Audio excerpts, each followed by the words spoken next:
See one more person arriving.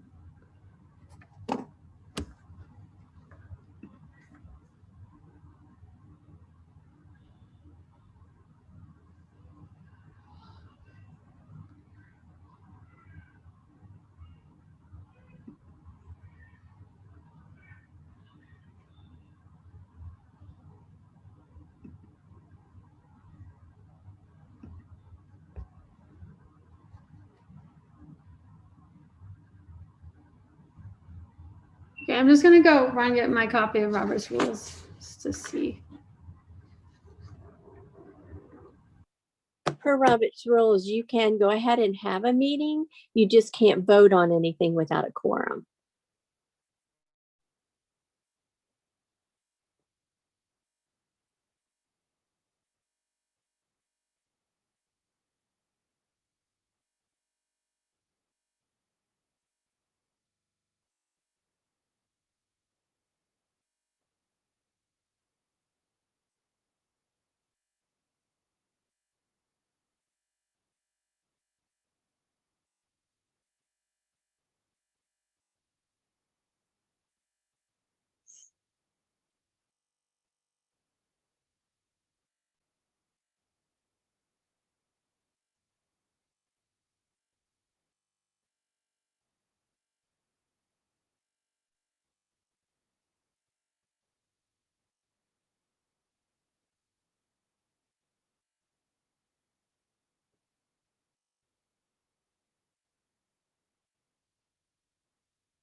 This is great. It looks like we now have 10 voting members. I'm just gonna double check so we're 100% sure we have a quorum.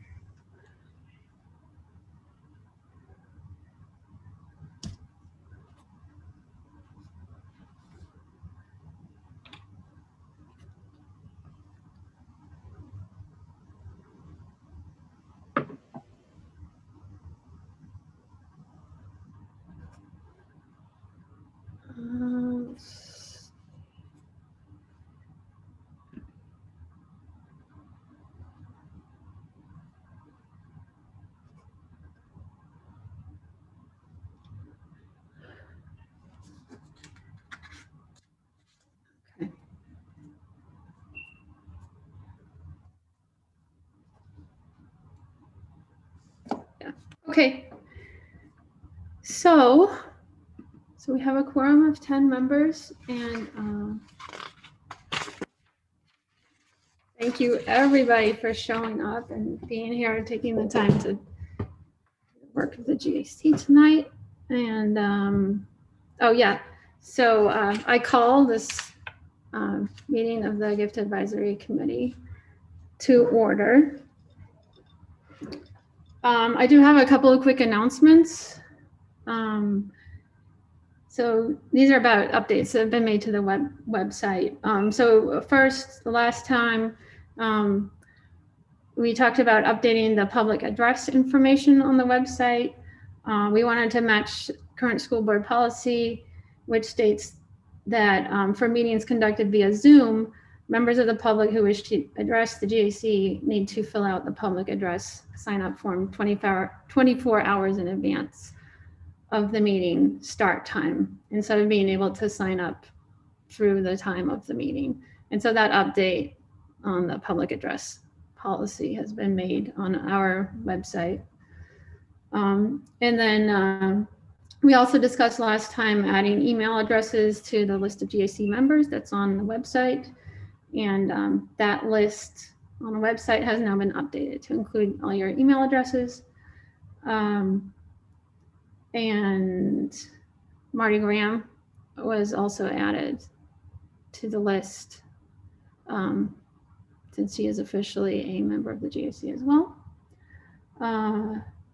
And oh yeah, and just one more quick note. So some of you still have your email addresses in red because you may have forgotten, but the initial communication was that the email addresses were going to be in red, and then if you check your email address, you can go in the document and change it to black. So if people still see their name in red, you can go ahead and just change that to black yourself once you check your address. Okay, so we're going to move to our first item of business, which is the adoption of the agenda. And the recommended action is to adopt the agenda as presented. Do I have a motion to adopt the agenda? This is just meaning that we're agreeing that, oh, go ahead. I was gonna say, I make a motion. This is Emily Loda. I make a motion to adopt the agenda. And do I have a second? This is Marty Hale, second. Okay, any discussion? Okay, so we'll just vote on the motion to adopt our agenda. You can go ahead and unmute yourself so we can vote by voice. Aye. All those in favor of adopting the agenda, please say aye. Aye. Aye. And any opposed, please say no. Okay, so motion passes and we have our agenda. So our next item of business is the opportunity for public address. And we actually, again, do not have any public address signups for tonight.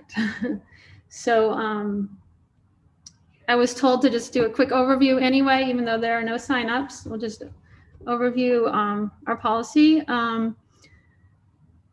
So our guidelines for addressing the GAC are linked in our agenda and also on our website. The members of the public must complete the opportunity for public address form if they wish to speak, and this is on the website. Each speaker has 3 minutes to speak. And speakers are welcome to address the GAC about general issues concerning gifted education at MCPS. All right, so I'm going to go ahead and say that public address is now closed. And we'll move on to meeting minutes. So the minutes for the meeting of April 13th were provided in advance. I'm just going to ask if anyone has any corrections they want to suggest to the minutes. No corrections. So do I have a motion to approve the minutes of April 13th? I will approve them, and it's Amy. Thank you. And the second, do I have a second? I'm sorry, I should probably make it clear that someone is taking minutes. I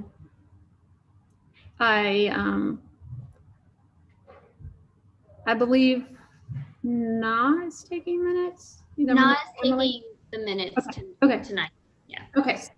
So we had, okay, thank you. So we had a motion to approve the minutes. Do I have a second? I'll second. This is Emily Loda. Thank you. Okay, so all those in favor, please say aye. Aye. Aye. All those opposed, please say no. Okay, so the minutes are approved. Our next item is the update from the gifted program. Diane Knapp is out of town, so she has designated Helen Fatinos to present to us tonight. And this is information that Diane has prepared. Thanks, Helen, for being here to talk to us, and you can take it away. Thank you, Anna, so much for having me, and thank you, members of the GAC, for having me. As Anna said, my name is Helen Fatinos, and I am a gifted resource teacher for Montgomery County Schools. Since Diane's out of town, she asked me to share a few updates from our program.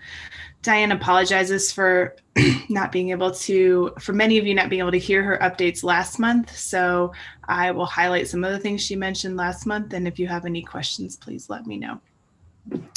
Thank you to those of you who have started following the Gifted program on Twitter. We appreciate your comments. It's a great way for you to see our curriculum in action. If you haven't started following us yet, please consider doing so. In the past few weeks, we've highlighted students presenting their independent projects, investing in the stock market, and completing their algebra units. The second item Diane asked me to share is that Southwest Virginia Governor's School application process is complete. 17 students applied to Southwest Virginia Governor's School. Students have been notified, and we're happy to share that 14 of our students were offered seats in the program. Those students will let us know what they decide soon. The final item that she asked me to cover is our summer programs. We're hosting 2 camps this summer, one for elementary age students and one for middle school age students. Our middle school camp is called Wind, Water, and Drones. We have 32 middle school students joining us to learn more about drones and alternative energy. Students will learn to fly a drone, and then they'll get to take one home with them. I am also excited to discuss Camp Invention, mostly because I am a co-director of that camp. We're expecting 140 students now to partake in this year's camp. The theme this year is Recharge. Students will learn about sound waves, animal habitats, world landmarks, and auto racing. We are still hoping to add a few high school students to our list of volunteers. So if anyone knows a student who's interested, please let me know. This is a great opportunity to earn service learning hours. I can offer a certificate for 40 hours of service, and I'm happy to write any student a letter of reference that needs one. That is all from me. Does anyone have any questions about what's going on in the program right now? Helen, I actually have a quick question. Do you know what is going to happen with the Mission to Mars trip? Currently, we do not. That's on hold. I'm so sorry to say, Emily, because the Science Center has not reopened to visitors. We have put deposits down on the bus and on the Science Center and on tickets to the museum. So we have some money invested in that. And so we are really hoping to bring students, and it would be our hope to be as equitable about that as possible and bring those students who were promised a spot first. Mhm. We are in the middle of discussing potentially taking students maybe in August. Okay, cool. Thank you. Hey, Helen, I just want to give a shout out to you guys and everything that you've done and are currently doing for Camp Invention. It's just such a fantastic program. Our children love it, and just thank you so much. Thank you, Dr. Wickham. I'm excited to see Dane really soon. He's ready. I know all of our students are really ready to come back to some sense of normalcy. Camp Invention did an amazing job last summer creating sort of a digital camp on the fly, but nothing compares to that hands-on group experience. We are working really hard to make sure that we're maintaining all of our mitigation strategies. There will be no shared supplies this summer, so every student will get to bring home all of their items. And we're working really hard to have much smaller groups this summer. If you don't have any other questions, thank you all so much for your time. I appreciate you letting me have this opportunity to speak to you. Thanks, Helen. And Thank you. Yeah. And my son is really looking forward to Camp Invention, I have to say. Thanks, Helen. All right, so we can move on to the membership update, and I'm just gonna give you guys a few pieces of information. So you may recall that last time we discussed the need to recruit a new student member for next year, since one of our student members is graduating this year. And our plan was for the gifted staff to help us find a potential new student member. But I was told that like the best procedure will be to first allow our graduating student to graduate, and then after that we'll move forward with finding the new member. And so gifted staff is still planning to help us out and help us recruit a new student when it's time to move forward. And the other thing is just to remind you guys about your membership. Membership terms are actually 3 years long.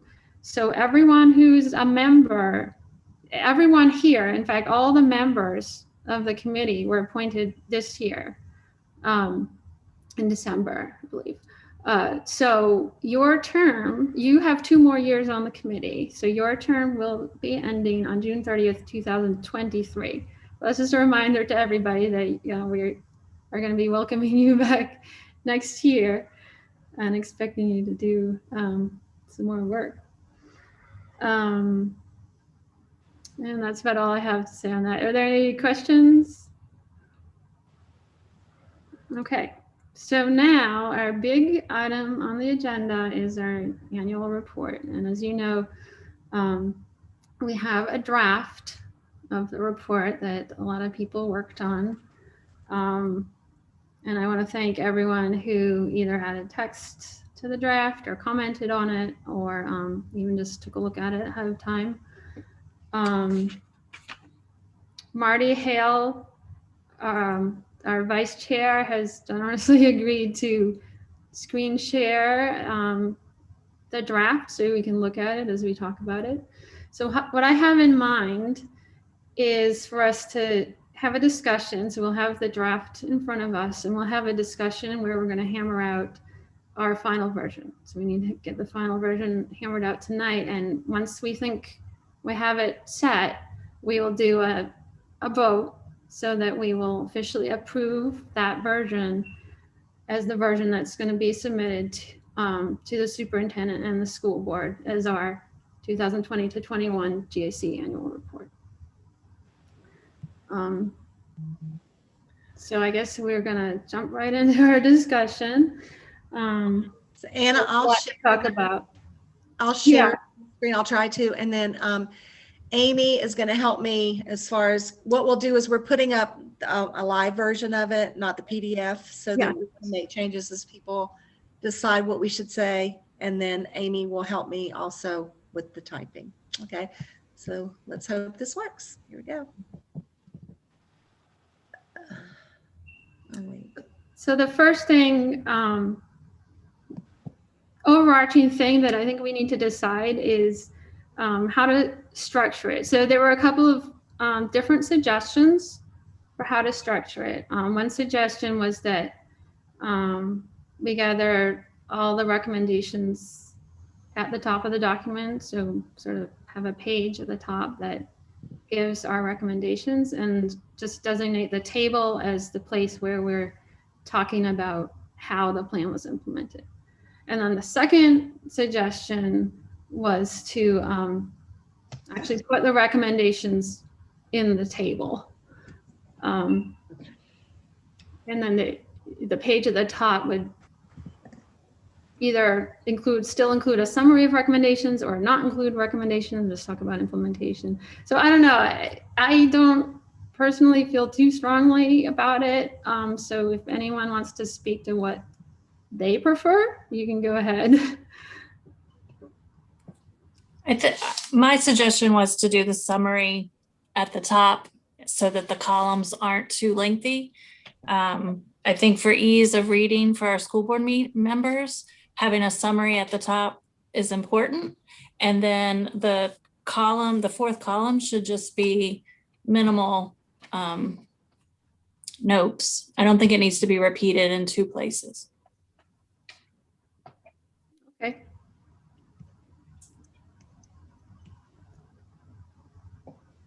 Anyone else?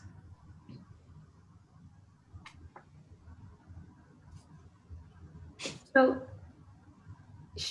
yeah, I'm okay with that.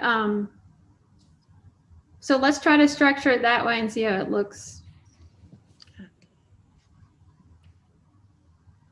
And can I suggest for reviewing and discussion right now, maybe we go through the chart and then we can go at the end, we can summarize everything that we.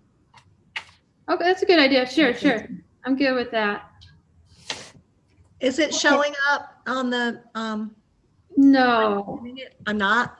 Oh, we see you, not the report. it's not working then because okay. I share the screen. I'll enable share screen for all the participants. I said I did do that. Hold on one second. Let me get back in. Can everyone also just open the Google document? I was going to say, I think everybody has access to it, so you can just open it. We could do that. So it's telling me that I'm sharing, but I'm not sharing. So, sorry. Is everybody okay with just opening the document on their own browser? Yeah. Yes. Okay, let me go ahead and do that myself. Is there any way you can put the link to the document in the chat? because I'm away Yeah. from my computer at the moment. Sure. Do you need me to do that, Anna, or do you have it? Oh yeah, if you can do that, that would be great. Yes, thank you.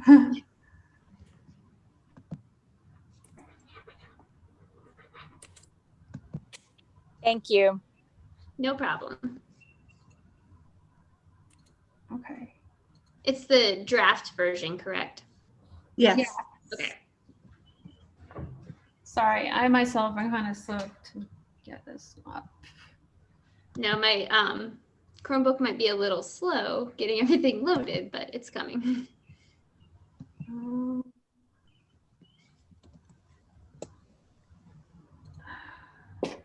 Oh, thank you, Natalie. No problem. Sorry, I just realized you'd already done it. Okay. Okay. So yeah, so let's go down to the table. Oh yeah, first thing is on the top. We have to title our last column. So if we're not including recommendations, I suppose our title could simply be, I mean, in the table, we could, our title could simply be GAC review of implementation. Is that okay? I agree. Okay, I'm gonna go ahead. I thought we did have recommendations in there. Maybe Well, I didn't.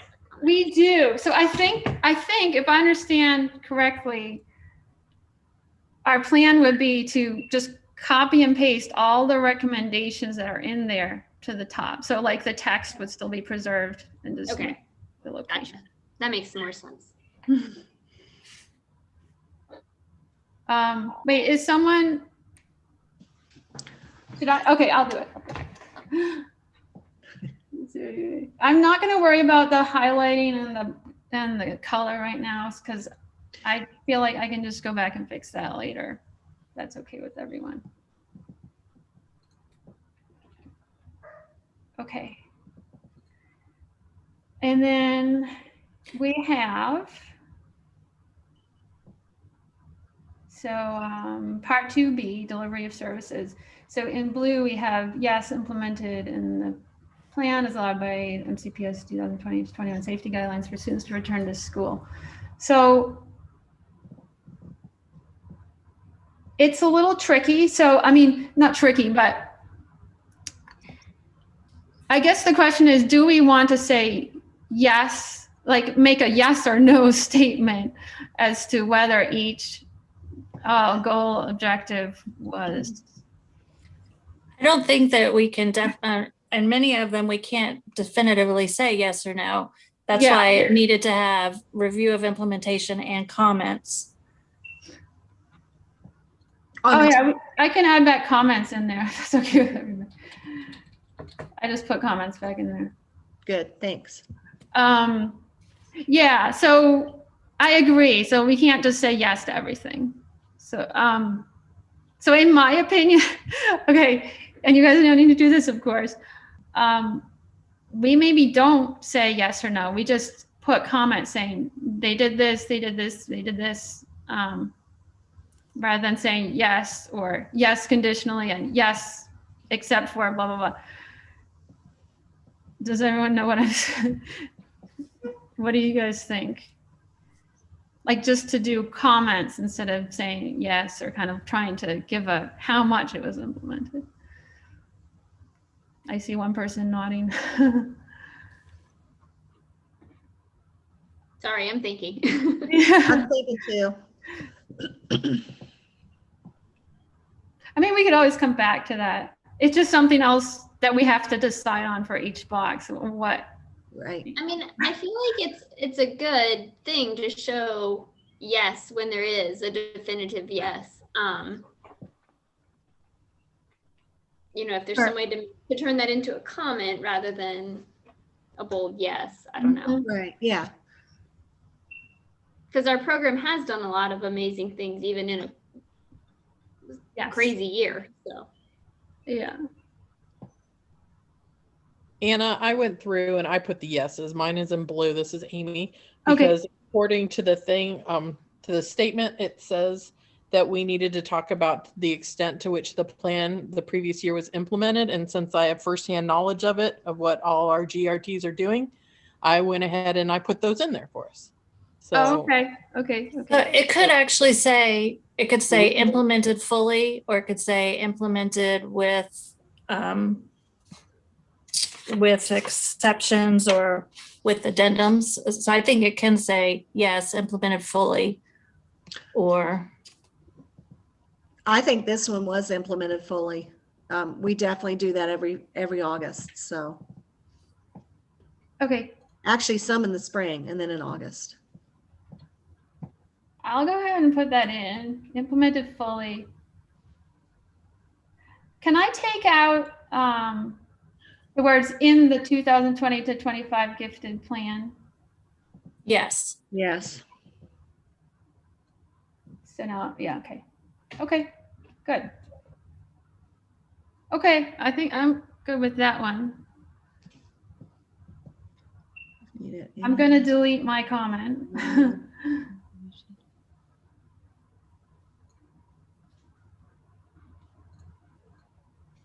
And oh, by the way, Diane's text is in red. And so she communicated to me that her text is simply to provide us with some explanations and information. She didn't intend for that text, or at least she didn't intend for the red text in the fourth column to be included. I think all the other red text in the other columns is to be included. Yes.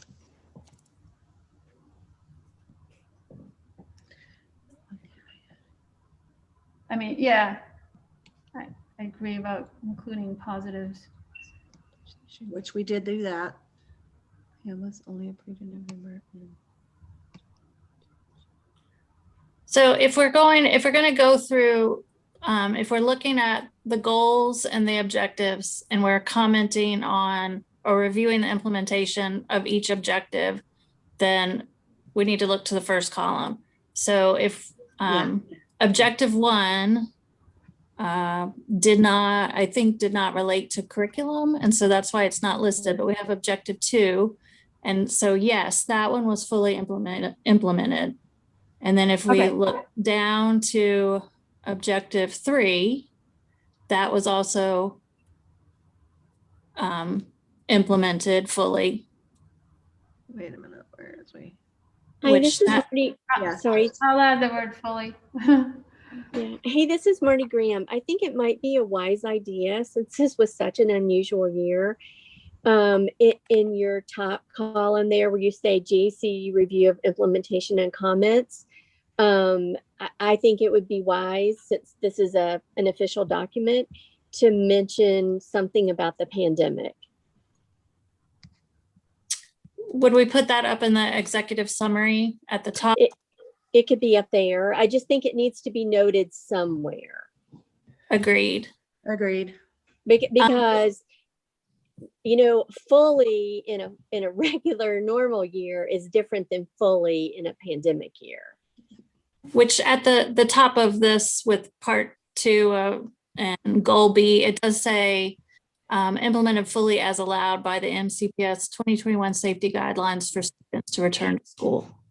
Right. I don't think it explicitly says pandemic. So I just think we need to just make a note of that. That's all I was bringing up, just for official sake.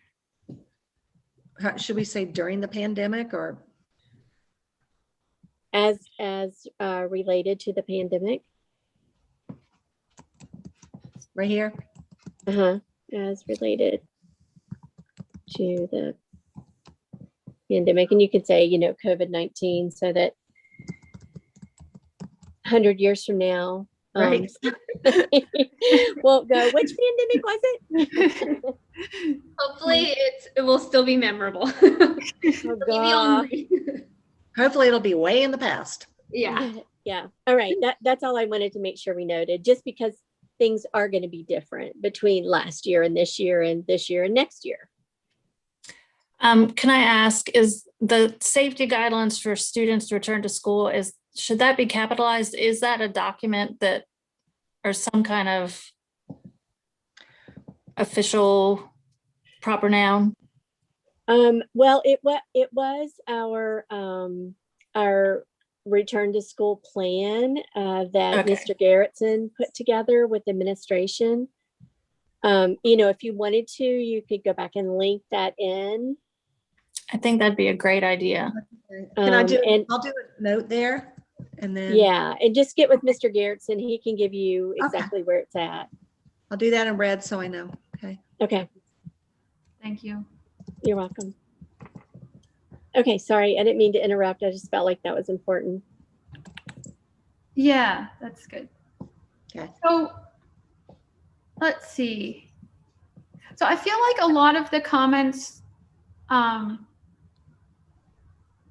actually, a lot of the things that were under recommendations are actually kind of comments that like continue doing this, continue doing that. So, we could, those are places where we're pointing out great things that the division is doing. So maybe we could think about turning those into the statements, positives, instead of like a recommendation to continue, et cetera. I agree. In my notes that I have on my paper in front of me, I don't think that we need to say that. We don't need to say continue to do that because it's kind of and I'm more of a less is more when it comes to words person. So for me, I would be happy with just the statement with each objective of the implementation.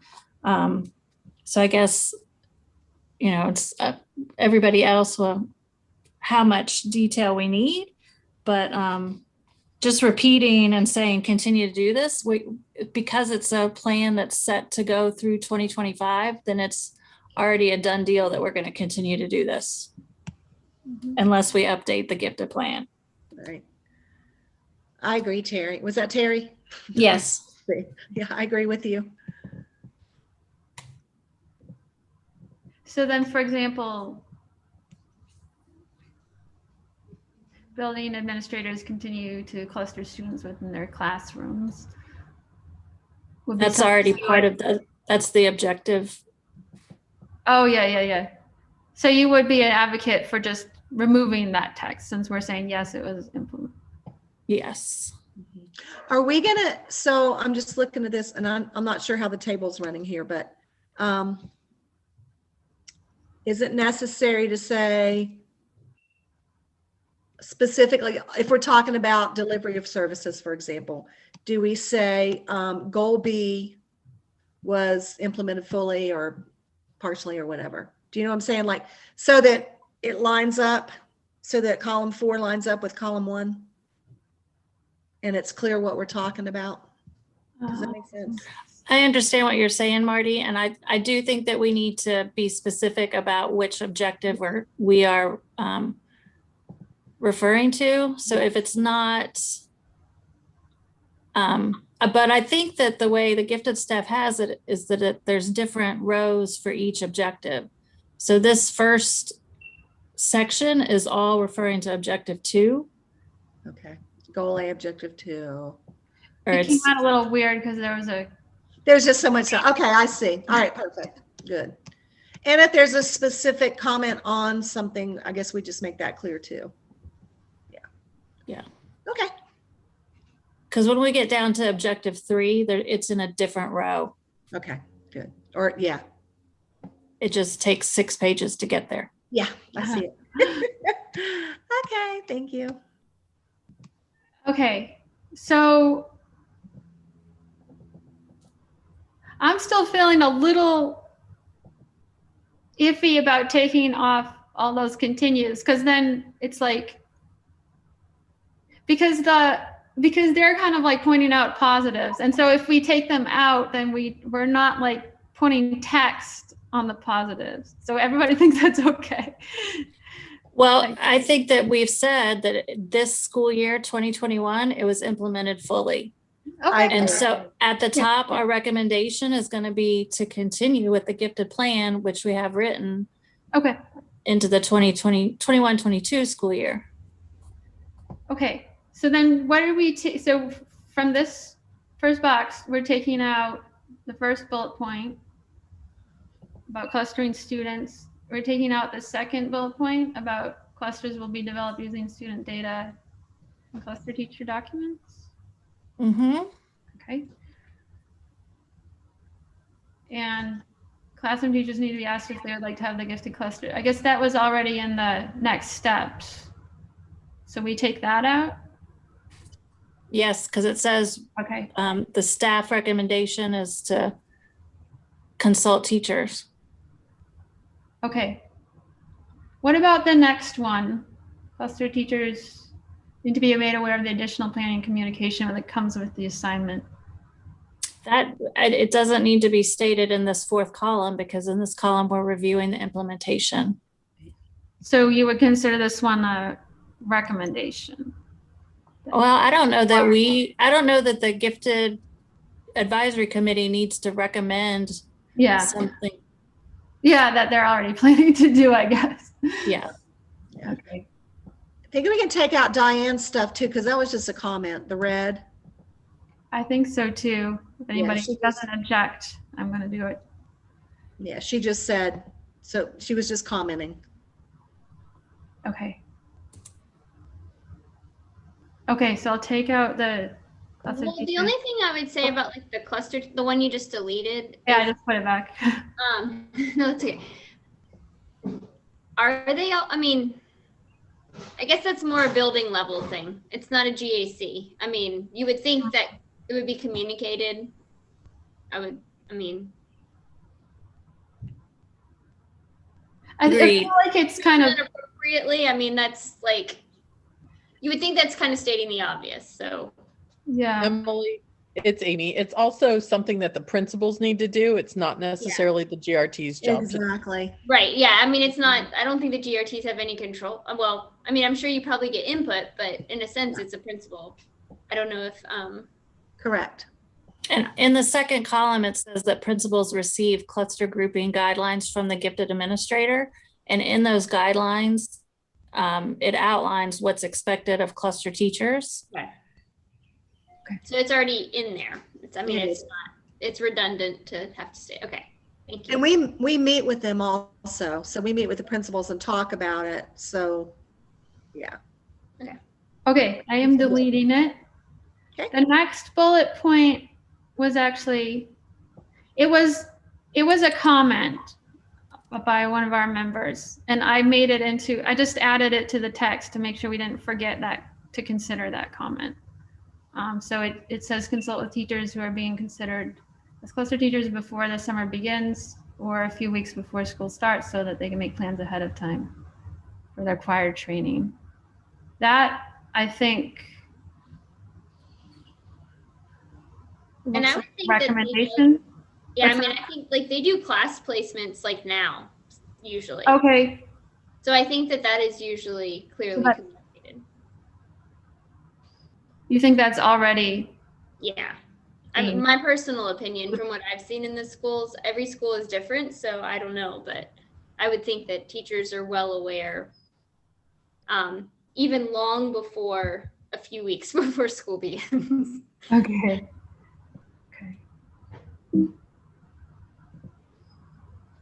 Okay. So delete. Yeah, I was going to say, I mean, I think it's a good point, but I think it is being done in all schools. Okay. Would be my guess. The only reason I'm hesitating is because it may have been a teacher who recommended it, but then maybe I don't know what you're talking about, but I think. But then if it's a specific teacher that brought that up or a specific person, then it has no place in our document. It's something a that member who, anyway.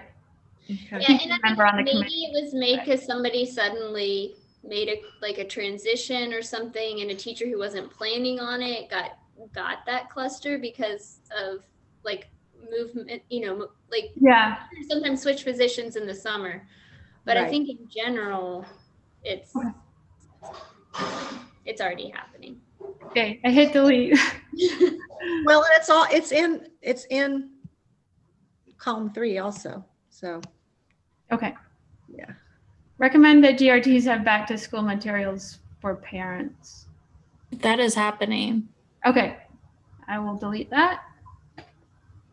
Okay, the next thing is that was my comment on offering professional development. But as it was pointed out, this really is already being done. So I'm happy to delete this. We didn't get to do a lot this year, just given the whole COVID situation, but normally we do, and it does. And we also have a professional development part. I think it says that right there. Yeah, Diane put that. I'm going to delete Diane's comment, but yeah, she noted that it's in the. Yes. Yeah. So we already, yes. Yeah. Can I ask a quick question? Just like so Marty, are you a GRT right now? Me? Yes. Yes. Okay. All right. I know some of the names, but I was curious. So. Yes, I'm at Christiansburg Middle. Okay.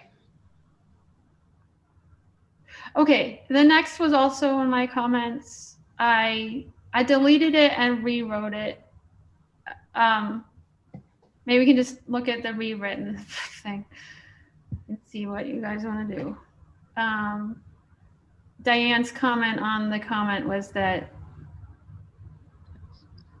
the division always does presentations to help families understand what to expect regarding gifted services. Okay, so I will delete that since it's just already being done.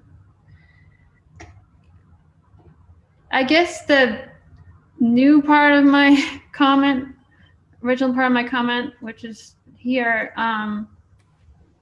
was just a short recommendation to that the information like on the question slide, like if you have questions about your child, here is a list of people you can talk to. You're welcome to talk to about it. And I thought that was like really useful. And Diane communicated to me that parents got back to her and said, I really like seeing that. So I guess my recommendation was, can we just make that really obvious to everybody in an introductory email instead of just including it in the presentation. That was what this whole paragraph is about. Anna, we usually do. Yeah. We usually send a letter out to parents or an email out to parents, and so that is in there. Oh, okay. And we send an introductory letter also when we send out the DSP, and we tell them all the information they need, who to contact, that kind. It is in there. So yes. Okay, I'm gonna delete. Okay, oops. Okay. Last comment is about funding additional GRT positions. So I think Which I think that needs to go up in our summary. Okay. And we reword it and say, I don't know, you guys let me know, but I know several years ago positions were cut. And so maybe it needs to say additional funding to reinstate GRT positions. Yeah.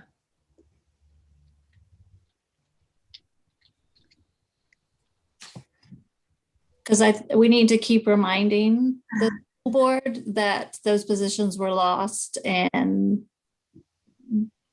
we need them back. That's a good point. It's not something new. It's something that we had before. Yes. Why don't I just...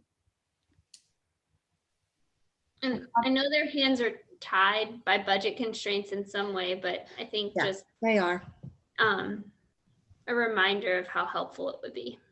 Yes. I think you should always want to make sure you have this in here. You know what people tend to forget is we got hit really hard in 2008 with the recession. And then again, when the middle school schedule changed. And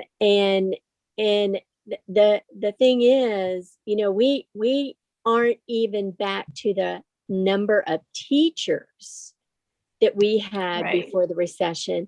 And the number of students has just boomed. I mean, so we're really operating with the same number of teachers with a higher number of students than we were in 2008.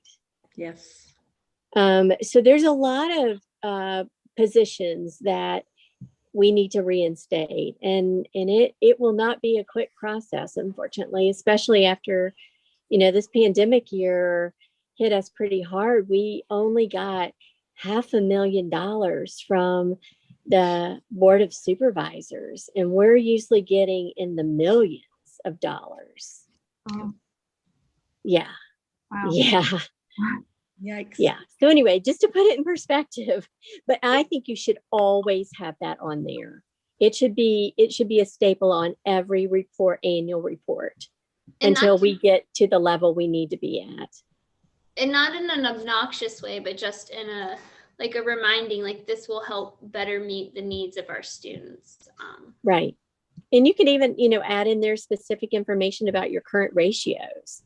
What are your ratios? Because I know they're different in, every elementary school, but you could get an average, and then they're different in, secondary, middle, and high school. So I would really, really always encourage you to put that in there. I don't see us getting there even in the next 5 years. But even if we add one, that's better than none. Yeah. And elementary, middle, and high would be a good way to break up the ratios, because the way that gifted is used in each of those is different. Is very different. Yeah. Exactly. Good point. And maybe Anna, Diane can give you that information. Mm-hmm. That'd be great to add to the report. Yeah. That'd be great if she could give me that. Again, it's always important to include that history, because if somebody goes back and looks at it 2 years from now and understands why, that was in there, they can go, oh, wow, we've at least added one, so our ratios are a little smaller, but history's good.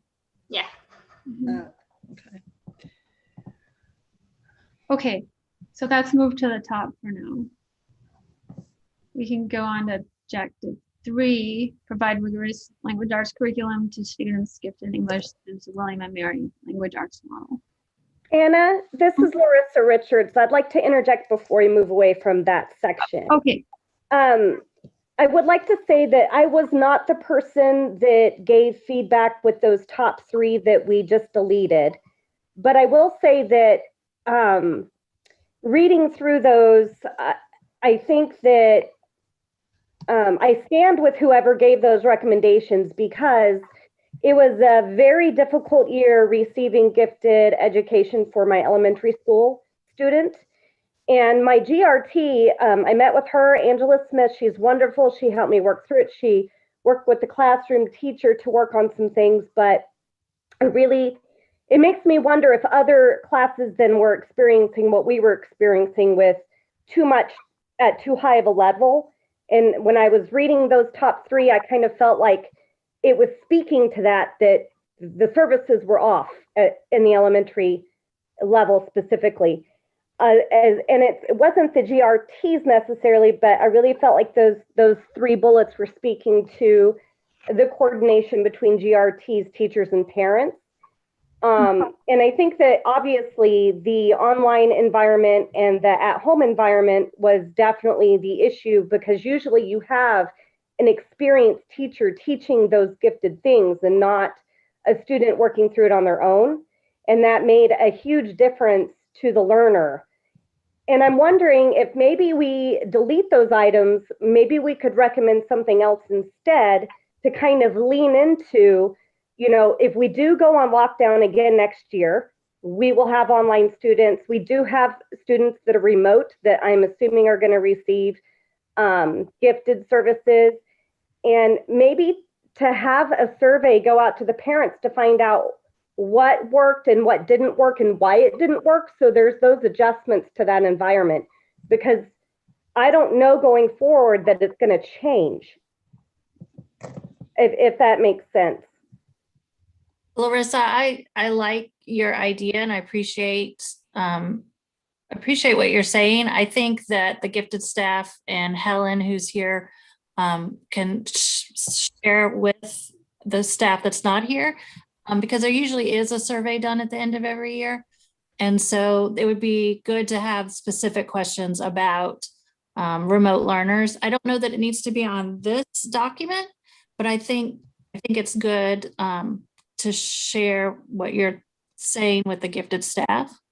And maybe in our recommendations at the top of this document, we include something about having an additional plan in case we ever experience another year like this.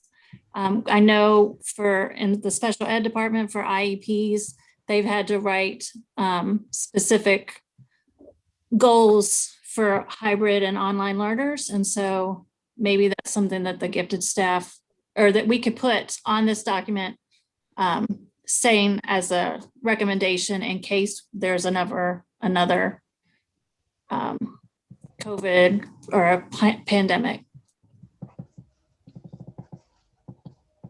Can I ask a real quick question of Dr. Wickham? Dr. Wickham, will a survey of all parents be going home regarding learning this year? And is that something, like, would it be better to condense all those questions into one big survey, or would it be beneficial to us to design our own survey? I think that's a good question, Helen. We've not talked about creating anything at this point to send home. As you know, we did, multiple surveys throughout the school year, and certainly as we were moving toward increasing our time and changing our instructional levels. So we have not discussed doing that kind of survey, but I'd be happy to take it back to the leadership team at the school board office to bring that up as a topic that was discussed. I think it would be important to, have a good idea about what kinds of specific questions we may want to ask, and then really to just, have a clearly defined, I always say it's important to have a clearly defined objective and criteria for success, right? So, what would be our purpose? What would we want to know? And so that we can really define what we want our outcomes to be. But, sure. I know there's definitely a level of survey fatigue that went on this year. Larissa, just so you know, I'm taking notes for Diane, so I'm going to make that in nice and bold that if we don't do it now, that we definitely ask at the beginning of the year when we are reaching back out to our parents, like what worked last year, what didn't work, and how can we be better moving forward. Thank you. You bet. Okay. So we're on objective 3. Thank you. And we have where we've said yes, implemented fully, but I think it needs to have the caveat of to reflect that implemented as fully as was. I don't know. It can be the same, maybe, that we put up as allowed by the safety guidelines. Okay, I'm copying and pasting. Nope.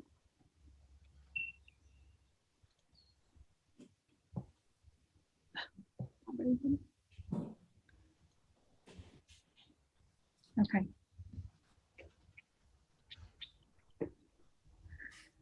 Okay.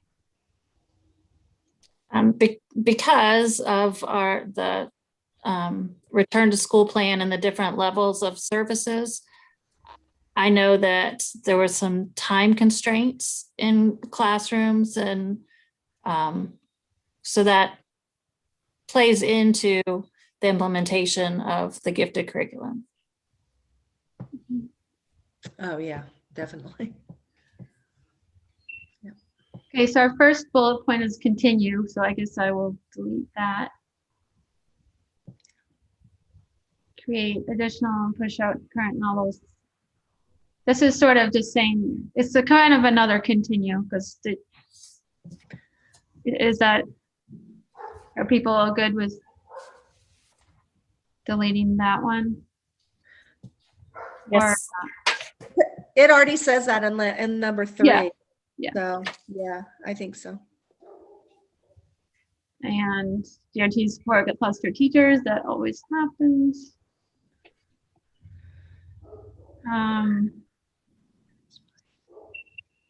Again, this is another, just kind of repeating what was in the other column.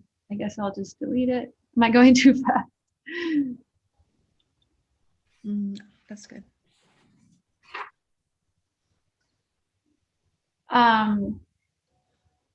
This was my comment that I put strike through in about push-ins at the elementary level. I think push-ins are great, but really what I meant by this comment was it would be great to have more GRTs so that, you know, there's flexibility to do what the GRTs think is best for helping students. So I'm just going to delete this push-ins comment. I think the GRTs would agree with you. Absolutely. Yes. But really, what we really need is more GRTs. So it doesn't help to say do more push-ins when we don't have more GRTs.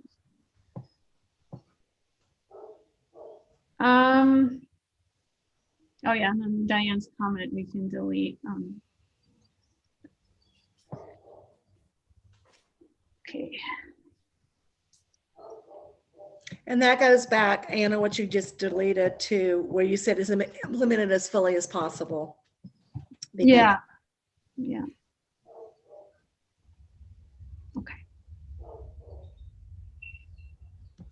Objective 4, review the MCPS adopted mathematics curriculum K-8 and other resources and implement extension materials that correspond to each standard to provide rigorous mathematics extension for students. Is that, how do we want to say for implementation of this?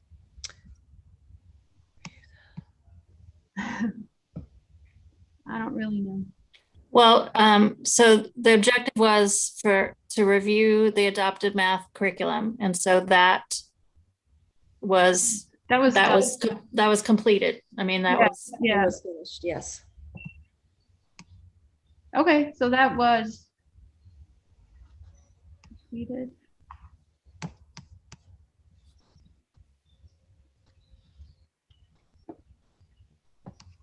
Where are we?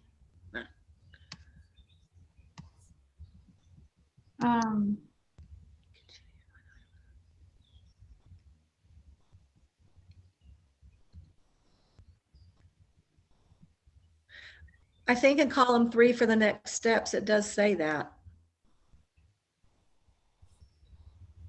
Column 3. Oh, yeah. Okay. So. Oh yeah. Delete the continue defined. Do y'all think? I mean, yeah. Because it does say that's the next step. Yes, go ahead. Yeah. I think that there's a wealth of information already there. I mean, you can reach a point where there's too many resources and then you're trying to shift through them all. So at this point, it's just making sure that everyone's aware of what's available. Yes. I think this one was mine. I mean, this was just a positive, just kind of rewording that you guys did a great job on, you know, reviewing the curricular pieces for mathematics and, you know, putting it all together, organizing it. So should I delete that? I don't know. Positives are good too, but I don't know that they have a place in the document, but. Okay. I feel like looking down at this, the rest of the bullets in this column, it's good information and information we need to have in our head as we're preparing the summary to go at the top of the document, but I don't know that it needs to be included here at all. Okay. Agreed. Okay, delete.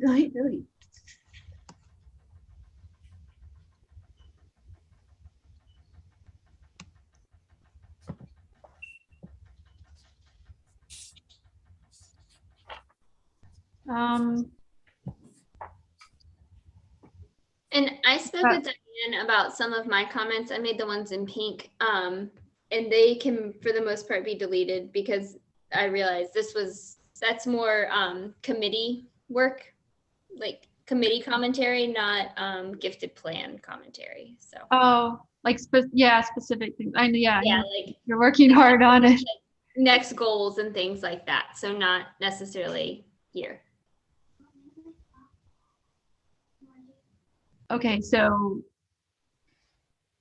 you did ensure enrichment being implemented in the classroom. Okay, so I delete. Okay. Sorry, yes. Okay. It's like so much good information, but yeah. Yeah, it's not the right place for it, so I apologize.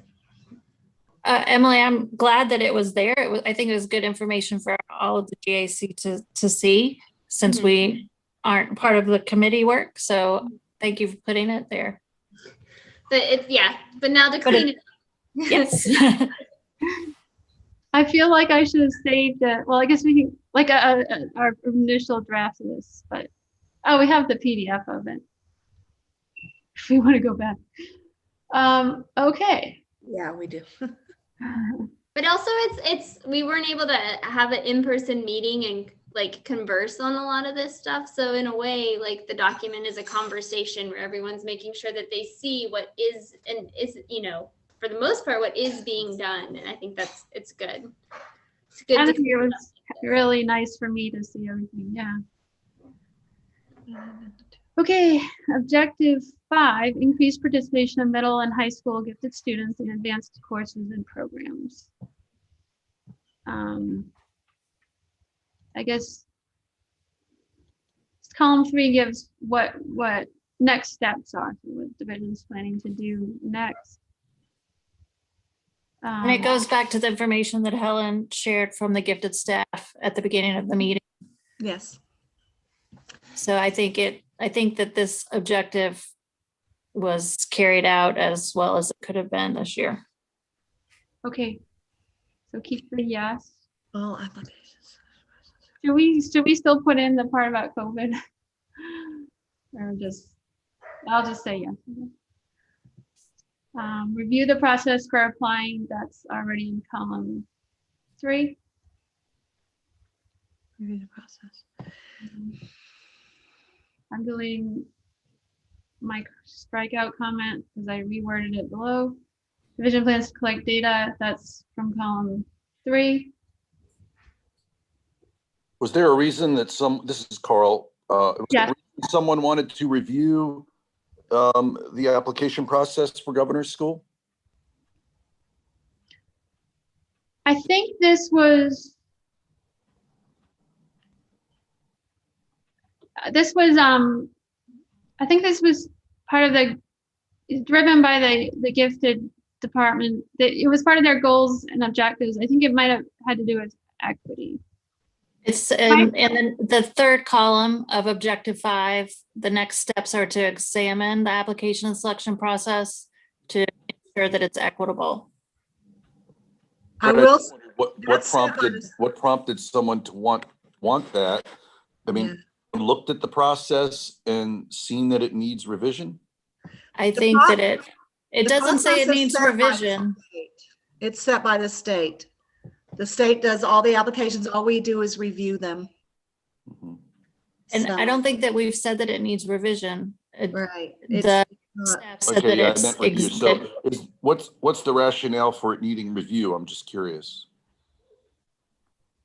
This is Amy. I know I talked to Diane and we had discussed this at one point because I had a couple of kiddos over at the EMHS high school that weren't necessarily going to apply until I reached out to their parents and suggested possibly. And so I think that was just kind of trying to figure out how we can get more kiddos interested in doing this at different strands.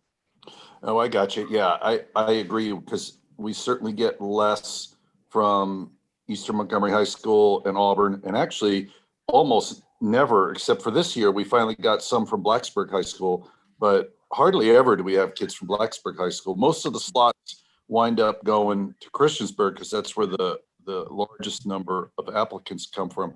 I think it really, the effort that you're talking about, Amy, that needs to be at the school level. It takes teachers like you who notice children who would benefit from it, and then talking to those children and then reaching out to their families.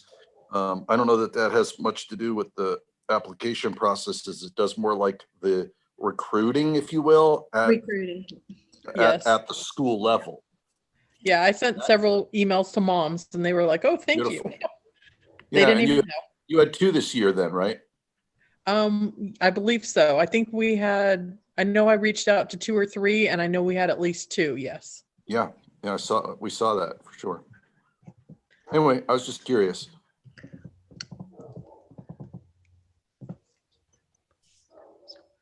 The next bullet point was mine. That was just like thinking through what kinds of analysis could be done. So I thought, for the analysis of data for the purposes of examining equity could include separate analyses of who applies for advanced programs, who is accepted, and who attends. Not just looking at who attends, but I guess this is kind of like I think my idea behind this was like to get the data behind like what you guys were just talking about. Maybe there's a roadblock in getting an application together or even knowing that it's an option. Right, Anna, but I think it's also in column 3, it says that also. So we're already planning on doing that. It says examine all applications and selection processes for Governor's School. And then the next one down, collect division data to analyze placement of identified gifted middle and high school and advanced courses. And so I think that would probably apply to Governor's School as well. Yes. Maybe we should say Governor's Schools, make that a plural, because there's also the summer programs and they are phenomenal for our kids. And again, it's more at a school level for us to push them to apply. Well, Marty, I think you would need to have the gifted staff do that, because we shouldn't touch column 1, 2, or 3. Okay. Yeah. There's more than one Governor School is all I'm saying. And right. The summer programs are absolutely amazing. Amazing. And I could see a lot of kids being more willing to go do a summer school than wanting to like leave their home school. I mean, I was a director at Radford for 6 years of the Governor's School, and it is the most amazing thing I've ever done in my life. And I think we tend to forget about the summer programs until it's time to apply, but maybe we can ask Diane. Thanks. I'm putting it in. I can just ask if she wants to correct it. To make it schools, because there's lots of Governor Schools and then the foreign language academies and everything. Now that is over on the other thing where we said who was accepted, but it's it's an amazing thing. So. Okay.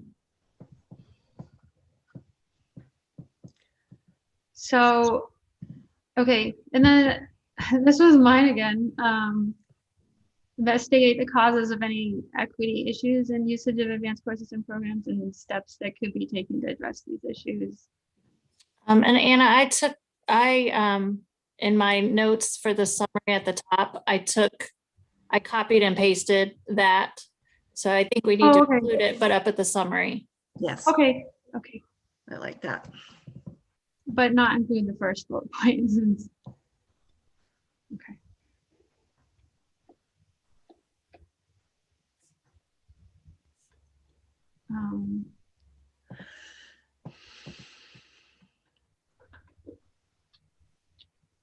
I think that investigate goes a lot further than just gifted, and I think that's in Carl, and isn't that that's like a county-wide thing we're doing, right? With all our equity work. You're talking about the access and yes, and figuring out why kids aren't what we can do to further. So I think that's a whole division-wide thing. Right. So it started a couple of years ago, actually, with the creation of the program of studies, which never before had other schools seen what is offered at other schools. And a great example of a result of that is we've brought German and American Sign Language to Auburn, not German, but sign language to Auburn, and German and sign language to Christiansburg and Eastmont. In fact, next year, Christiansburg High School will go to a full-time ASL teacher. So just by putting things out there for kids to see what's offered at other schools, and the caveat that says, if you're interested in any of these, let your guidance counselor know. And then last year we adopted actually a new approach to that, was we actually just made everything available to all kids, like to choose in the selection process. Then depending on where the higher enrollment numbers were, that's where we were able to put the staffing. But it has definitely equalized things across the division with access to AP and dual enrollment courses. Honors is neither here nor there because honors can be taught by anybody. You have to have certain credentials to teach dual enrollment or AP. Yeah. And this is off topic for the GAC, but I will say as a teacher at CHS, the kids have absolutely loved sign language. I don't know. They just love it. It's like their favorite foreign language. Yeah, that's really awesome to hear. I can get more into detail about it because it's a passion of mine, but I'm really pleased to see how we have shifted some staffing around to make courses available equitably across the division. Yeah, my students have taught me some, and like my t-shirt today actually has sign language on it. So it's fun. It's a cool way to like create more equity. So. Okay, objective 6, implement online options to provide instructional time for gifted students to work independently. Yes, implemented. I'm going to delete the first bullet point. Yeah, delete the second. It's kind of saying what you're doing. Again, like I know I added a lot because I was just like, is there anything I can add? So this one was about weekly email notifications, highlighting specific online learning opportunities. This may increase student participation. You on the one about the having time independently? Is that the one you're on? Yeah, yes. So I think you can legitimately add to that all middle and high schools, they each have IE time. I mean, they go by different names like Bruin time and Eagle time and Demon time, but they're really called IE periods, which is the E stands for enrichment. And so students who do not need remediation during that time, they are given all kinds of enrichment opportunities.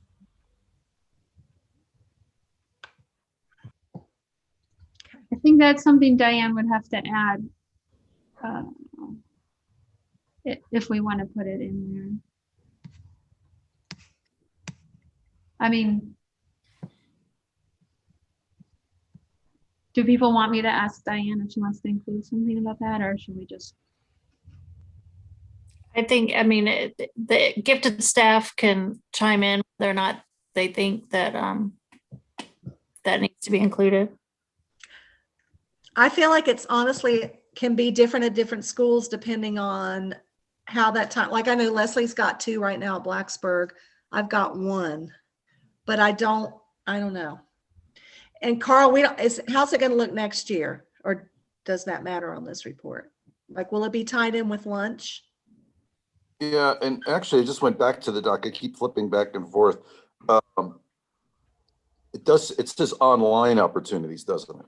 Yes. Oh, okay. I missed the word online. Oh, okay. Sorry. Let's see, extension. Middle high school. So honestly, for objective 6 this year, it was implemented, but they probably had extra opportunities because so much of it was yes online and hybrid. Yeah. Do we delete the weekly email notifications comment? Yes. I think so, yeah.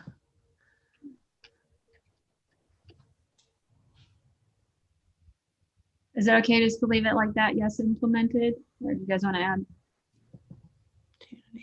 I think that's okay. I think it's good. Goal B, objective 1, I lead students will participate in a multi-age instructional model.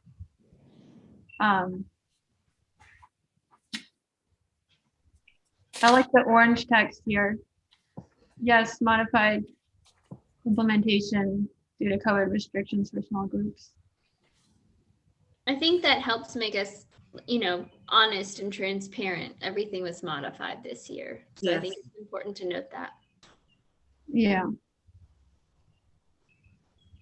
Okay, iLead provides prospect for increased time, delete. Continue, we'll delete that.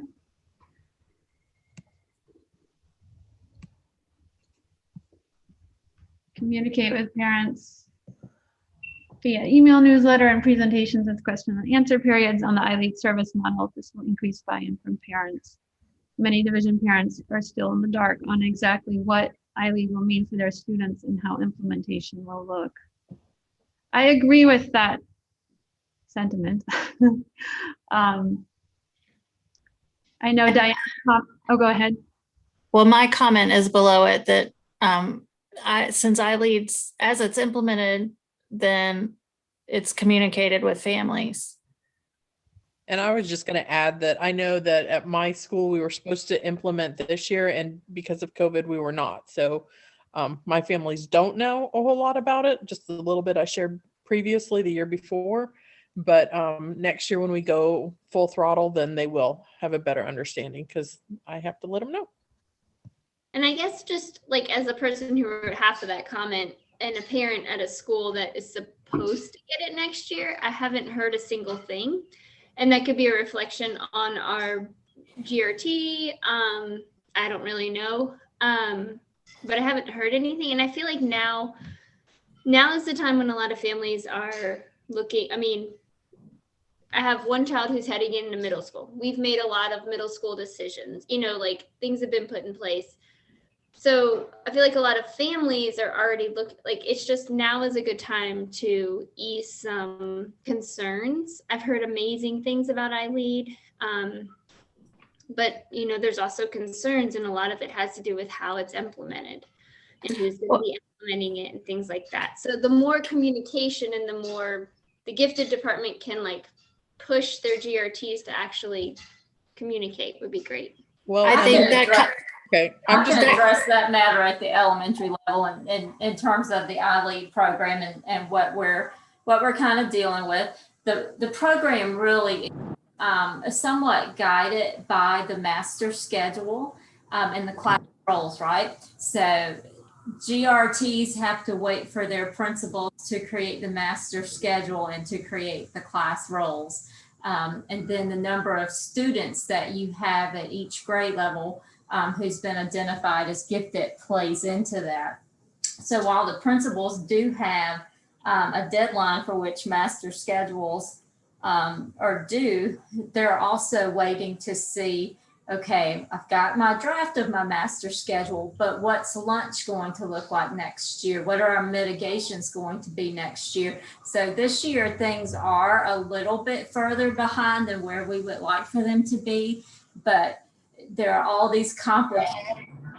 And really, it comes down to the master schedule and those class roles driving iLead as to whether or not it's going to be at, you know, grades 2 through 5 or 3 and 5 or what have you. But in terms of the scheduling piece, that's kind of what they're holding out on. It's not that they haven't been working on it. They've got their guidelines and they're certainly, you know, doing their part. But right now, it really is just trying to say, okay, I can't quite create my master schedule the way I want to if I need to only have a fourth of my students in the cafeteria at one time. So I know it's a lot of details, but that really is what's going on right now. So that's what's holding it up. And also what Dr. Wickham is saying is that it's not necessarily gifted staff holding back information from parents. It's that administration at each school has to do the things that they have to do. So it's not gifted staff not telling parents. 100%, Terry. Right now, it really is gifted staff. They're waiting on their administration to finalize those master schedules and the class roles. 100%. That makes so much sense. Maybe that could be communicated to parents. I agree with you, Emily. Because like, just to ease some fears, like, I mean, when you say it, I'm like, oh yes, of course, as an educator, I get that. But those are definitely things parents are wondering about. Yes, I agree, Emily. So even to say like, hey, we don't know, and this is why we don't know, maybe just communicate that much. Again, it comes from administration. And as teachers, we're waiting to find out what it's going to mean, you know, what it means for us. So, and I don't feel like my administrator is holding back information for me. I feel like they just don't know. And they can't send out a message that says, I don't know what I don't know, so I can't tell you. That just adds to confusion. And I really don't want to sound like I'm passing the buck. I'm completely not passing the buck. It's, principals don't know what they don't know. So everybody right now with the pandemic, it's kind of a wait and see, so everything, right now, many things looks like it's improving. I just saw, last night on the news, it appeared that a vaccine had been approved. I think as young as 12 years old is what I saw. So there are all these pieces. The governor had indicated that there would be some considerations around the mask mandate, maybe as early as mid-June, for example. So there are just all these pieces that the pandemic have kind of brought about that's really hindering principals. So while they're working on it, it's just they can't really move forward with that final document until they have some more pieces. Understood. Thank you. Thank you, Barbara, for explaining that on behalf of the principals. Yes, ma'am. I guess I'm willing to drop this, but I guess I just want to say that the GRT, Diane and the GRTs did a presentation last year on iLead. It's kind of general information, what it is, what it's going to look like. It's a multi-age service model, et cetera. So, not including specifics like what grades are going to be grouped, but just knowing what the general outline of the model is. Could be. That's available on the website. Yeah. Sort of. Parents don't know to look at the website. If I wasn't on the GAC, I would have no idea that iLead even was coming next year. But even as a member of the GAC, I've looked at it and I still don't, it's not very specific. So, and every school implements it differently and things like that. So, yeah. And Emily, I guess that's why it isn't very specific, because we know that each school is implementing it a little differently. So we can't give you. Yeah. And so that's why I was saying the whole communication from the school. So whether that's the GRT or the principals, and I definitely have a understanding perspective on that now. So you can take my commentary out. I don't want to get any GRTs or principals in trouble. I realize that their hands are tied. Okay, I'll take it off. I guess just for the GRTs who are present, I think more communication is likely to increase the parent goodwill and understanding and just yes, any communication would be great. Yeah. The last few years as part of GAC, we've had parent nights where we've talked about that stuff. We've had booths set up, and we couldn't do it this year. But I feel like hopefully next year we can get back to that kind of thing where there is a lot more communication face to face.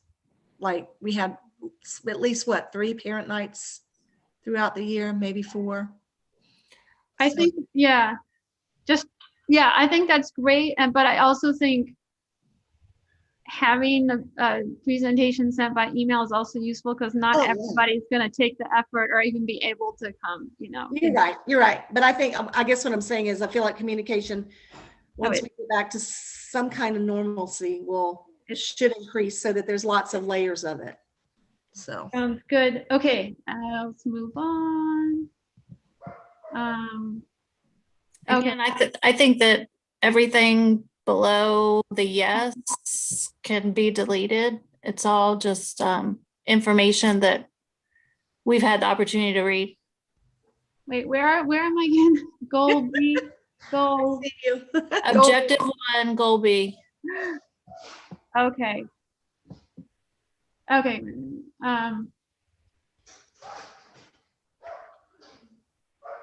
I kind of like the this is an additional argument for increasing gifted staff because it helps equity of service. So it's a bit of a different argument than the other argument I give for increasing gifted staff. Why don't I just, for my own sanity, I'm just gonna move it up and then we can either delete it or whatever later. I think it's already up there. Oh, is it? Oh, Yes. That's what you're saying. I'm sorry, I misunderstood.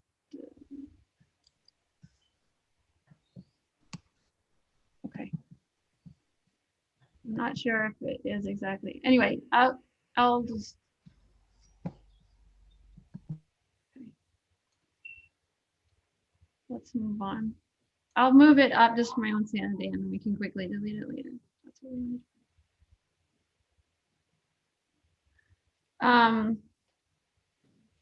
Objective 2, yes, implemented in hybrid format, so small group pull-out. Is that a good, does everyone agree with that? This is, ILEAD students will complete independent research projects and project-based learning units. Yes, just take out the question mark. Yeah.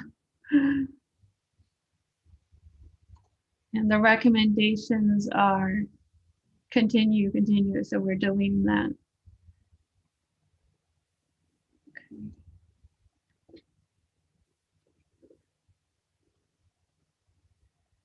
Objective 3, ILEAD students will learn about various styles of leadership and work to develop their own leadership skills. Yes, implemented. I think it needs to say implemented in a hybrid format. Okay, I'll copy and paste.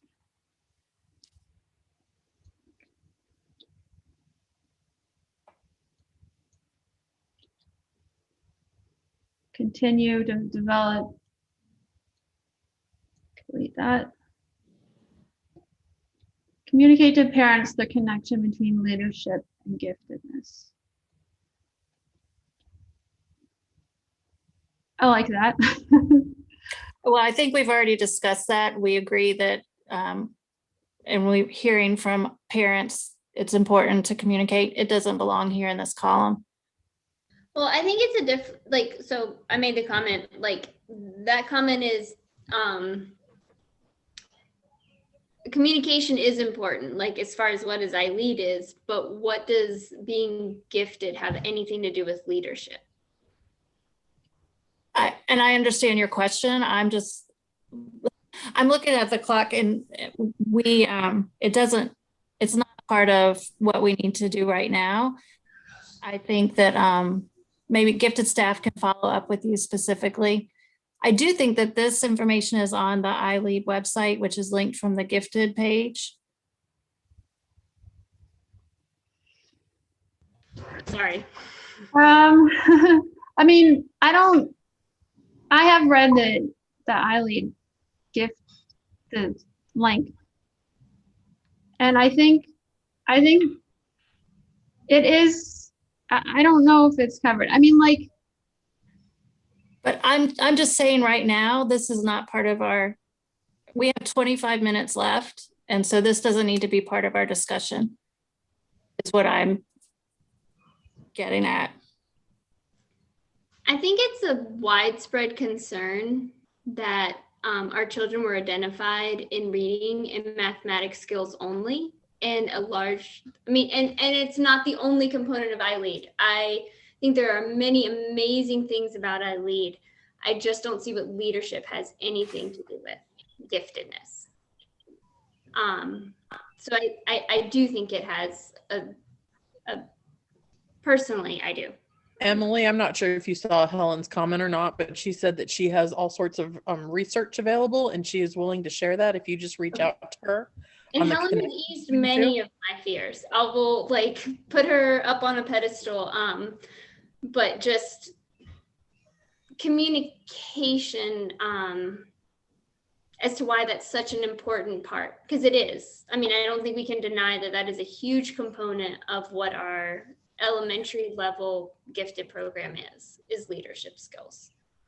So because our gifted teachers don't actually do instruction. Our classroom teachers do instruction, but our gifted teachers do much more of like other things. So I disagree with that statement.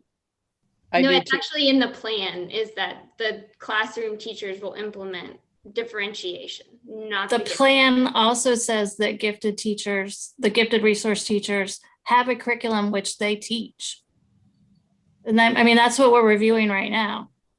So to say that the gifted resource teachers don't instruct, No, they instruct, they just don't instruct in the areas of giftedness. And they do an amazing job with some of the things that they instruct in. It's just that their instruction is not particularly in like mathematics or reading, which are the only two areas in which we identify in. I would say the gifted resource, because I've done both this year. and I would say that maybe the gifted resource teachers aren't teaching second grade SOL math to second graders. Well, if you're gifted, you're probably not learning second grade math. And that's the problem, is that you need someone, my personal opinion is a GRT needs to step in there and help support that classroom teacher. But in large part, the classroom teacher is the one that's trying to figure that out. So that's why as the GAC, we're recommending that that the school board provide more gifted resource teachers. Yeah, and I guess maybe this is a personal fight, but we need to make sure our gifted resource teachers are willing to do that at all of our schools. I agree. I'm going to reiterate, and I'm afraid that I'm coming across as not listening to your concerns, but we need to focus on completing this document tonight, and then other personal concerns can be addressed in a different venue.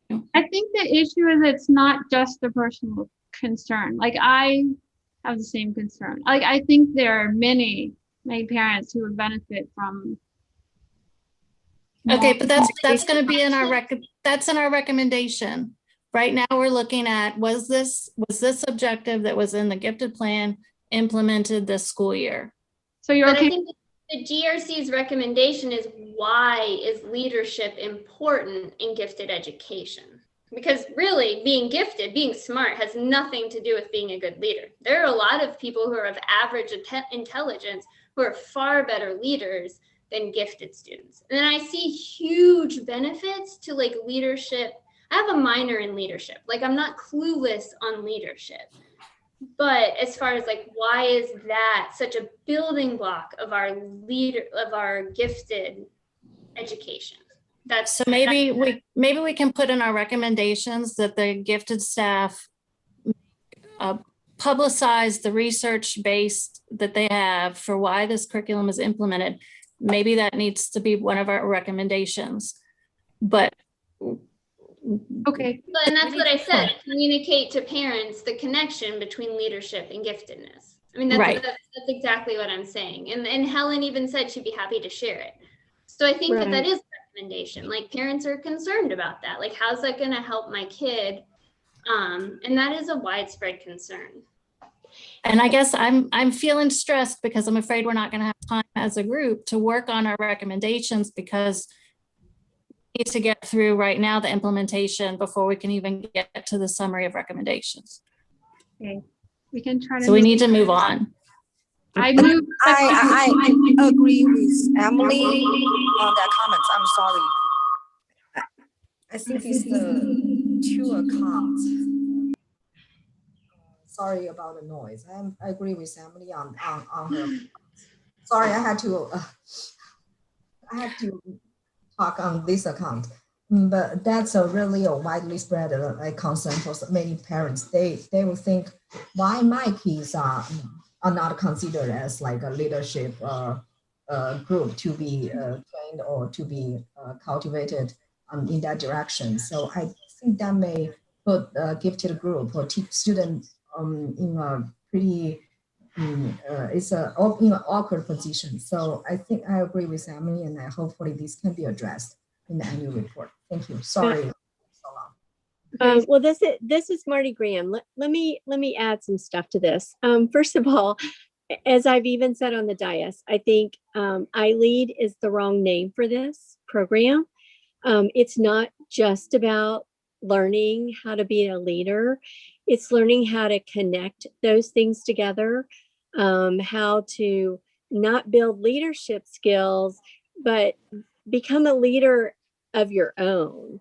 And as we have seen over the many years that I have followed Gifted, things that get implemented in Gifted do get eventually implemented in the classroom. And iLead, again, not using that term, I personally think should be in every classroom because of the skills that it teaches children will be lifetime skills. Agreed. And I agree with you. I think sometimes the name is misleading. It is. Fear in terms of like, wait a second, how is this addressing, like, I mean, if your child is identified as special ed, you don't necessarily want them only working on, you want like help with the areas in which they need help with, which for gifted students is math and reading. Right. It just helps every child. And that's why I said I'd love for it to be in every classroom, which I eventually see that happening, just like other great things that started with the Gifted program. It makes them a more well-rounded, critical thinking student. And, those are lifelong learning skills. I also think just from the more I've gotten to know about it, because in middle school we don't have it yet, but the more I've gotten to know about it, I feel like it's teaching kids to be leaders in the things that they are strong in, to realize their strengths, to realize where they can really contribute, and then give them the tools to do that. And so I know at the school when we went, we had a professional development, and every child, special needs children, everybody had their leadership place. Helen, you can speak to that probably more than I can. But I think it's not just about, you're going to be a leader and a politician and you're going to be the president. It's not that kind of leadership. It's taking your strengths, right? Am I right? Well, I'm just going to say this really quickly because I have been the one in our staff to do the most research. And again, I will be happy to come as a guest to the GAC and give a more formal presentation. That's not your task tonight. But, just really basically and really quickly, gifted students, whether they want to or not, are often the leaders in the classroom. The teachers look to them because they have the right answer and they can guide their classmates towards the direction the teacher wants. So whether they are leaders or not, their teachers are putting them in a leadership role. Wouldn't it be best for them to be prepared to jump into that role and to be so that they can be successful and continue to be academically successful and not feel like they're being put on the spot, not feel like they're being forced into a role that they don't want. And I would echo that it's not the only thing. Having been one of only 4 teachers to be able to implement iLead, leadership was maybe 15% of what we did during the week.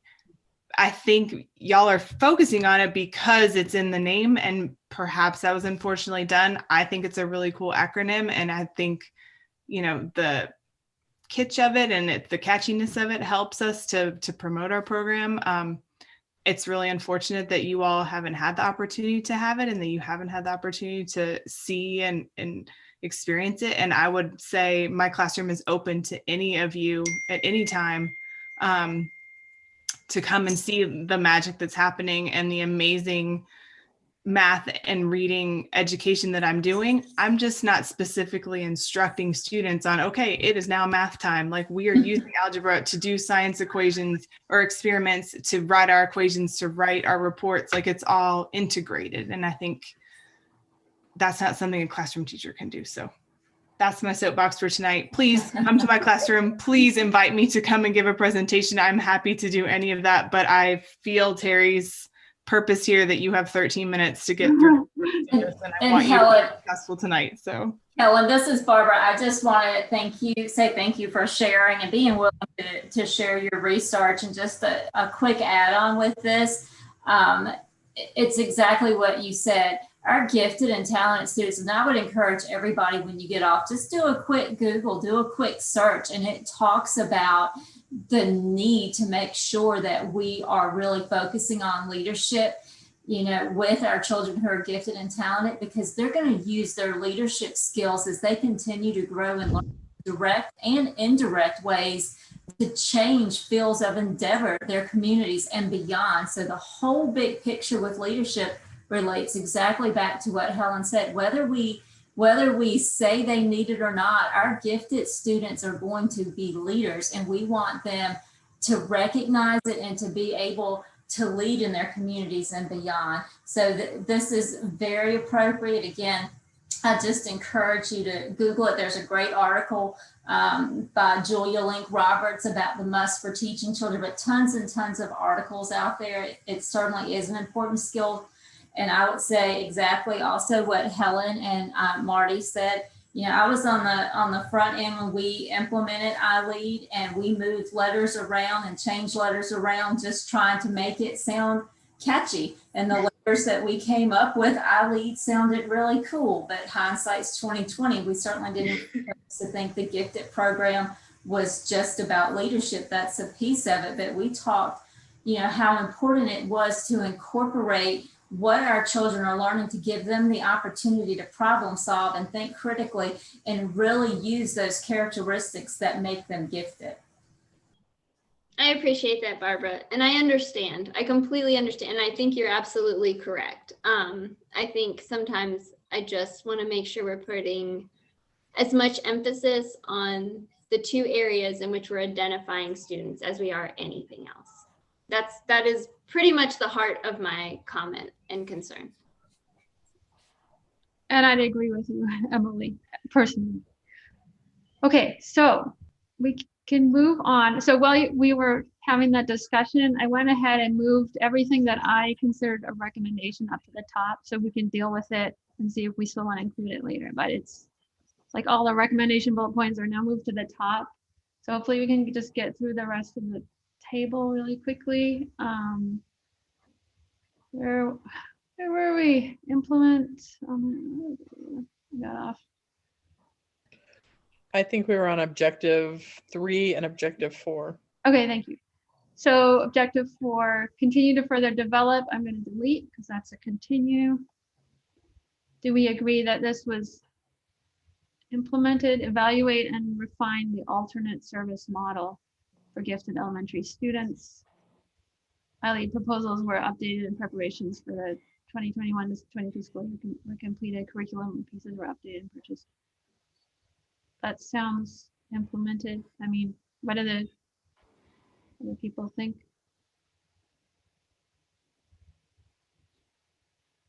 Yes, I mean, the gifted staff said that they did develop a curriculum framework for 21 and 22. Yeah.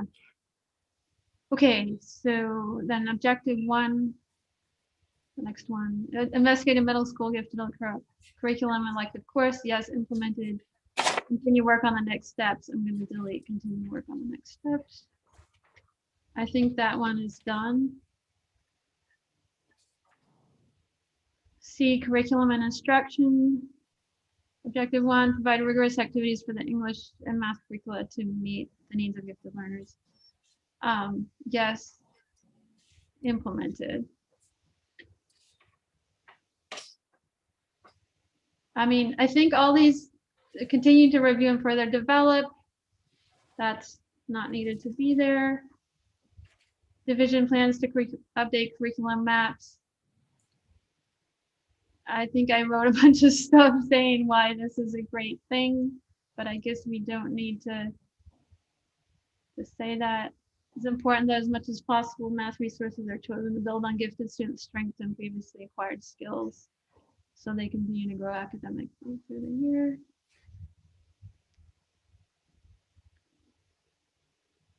Do people feel like that's more of a repeat than a recommendation? I don't know, it's kind of fleshing out what we hope is the curriculum map is doing, I guess. So, never mind. I'll hold my comment. I'll shut up now.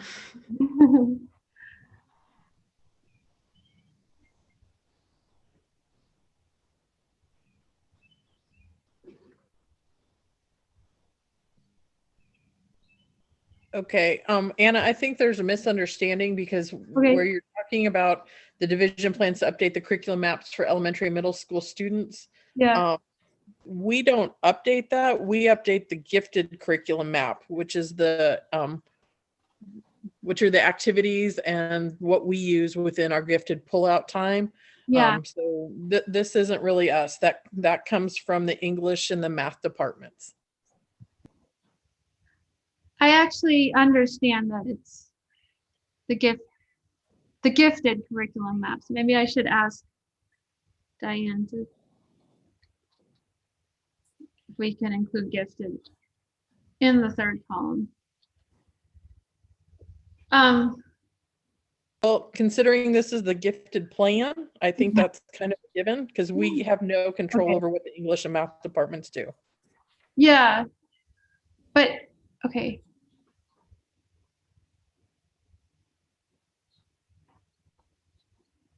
I agree that if Now we I can, think I misunderstood. Sorry, go ahead. I think it would be fine to ask them to add in the word gifted there, the gifted curriculum apps. Okay. So for objective 1 of this curriculum or goal C, I think it is implemented in a hybrid format.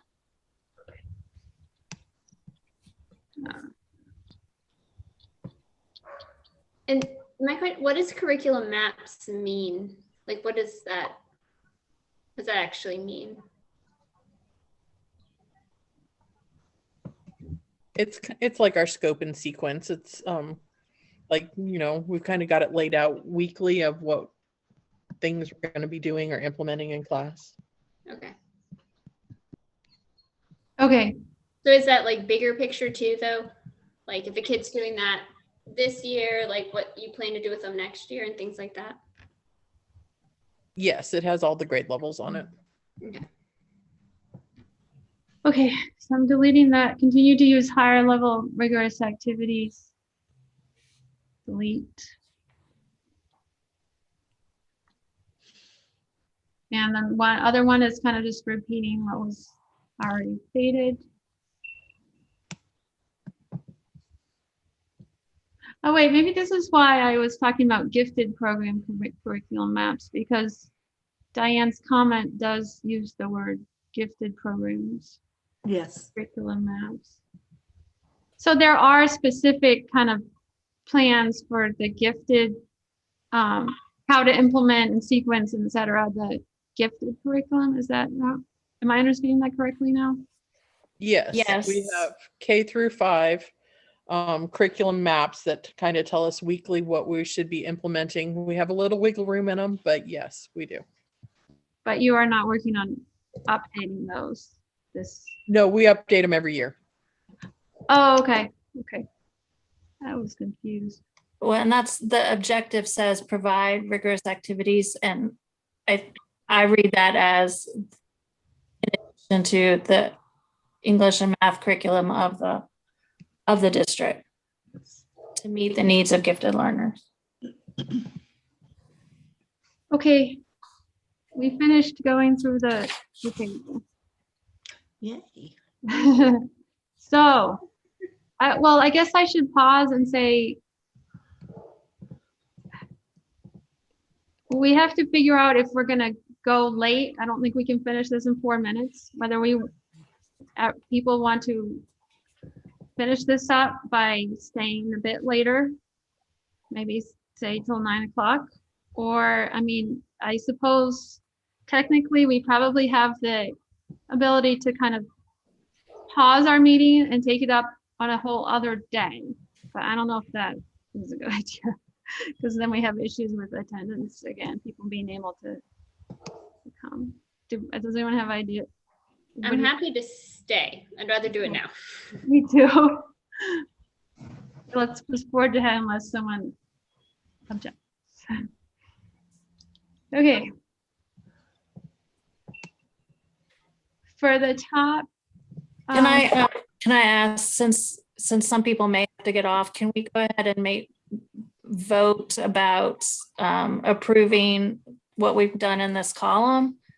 And then if we lose the quorum, we will at least have this part done.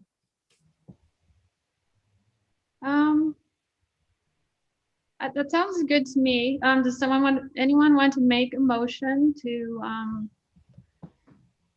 I move that we accept column 4 as written. I second.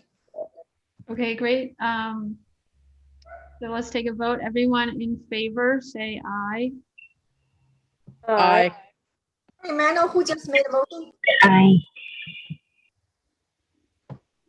Okay, anyone opposed, please say no. Okay, so the motion passes. So we've finalized the, Terry made the motion and Amy seconded it. Thank you. Thank you. okay, so, oh yeah, I was just about to just say, I did add at the top, I think that may have been Diane's comment, let's add the role of the GAC in reviewing the plan and implementation. So I just put the quote from the Code of Virginia at the top in italics about how we look at the plan implementation, and then we submit comments and recommendations. I'm not sure if we need the words executive summary key points. I just moved that down for now. I mean, I'm a little less clear on how this is going to be done. Does someone else want to have some suggestion about how to organize this beginning section?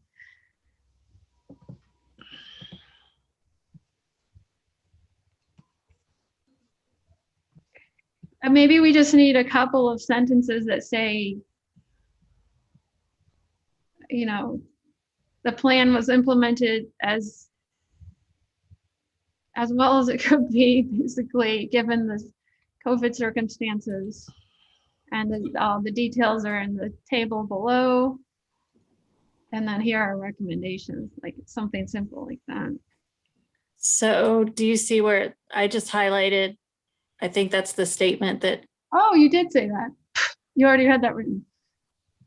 So shall we read that? The goals and objectives of the gifted plan in the area of curriculum and instruction were fully implemented this school year, but with modifications due to COVID restrictions. These modifications have included instruction in hybrid format instead of small group pullout and within a limited time frame. That's good. Any comments? Any other comments?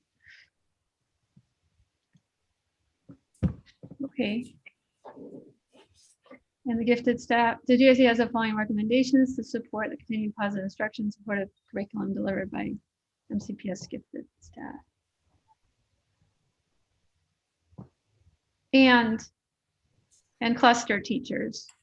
Can we add in? And cluster teachers there.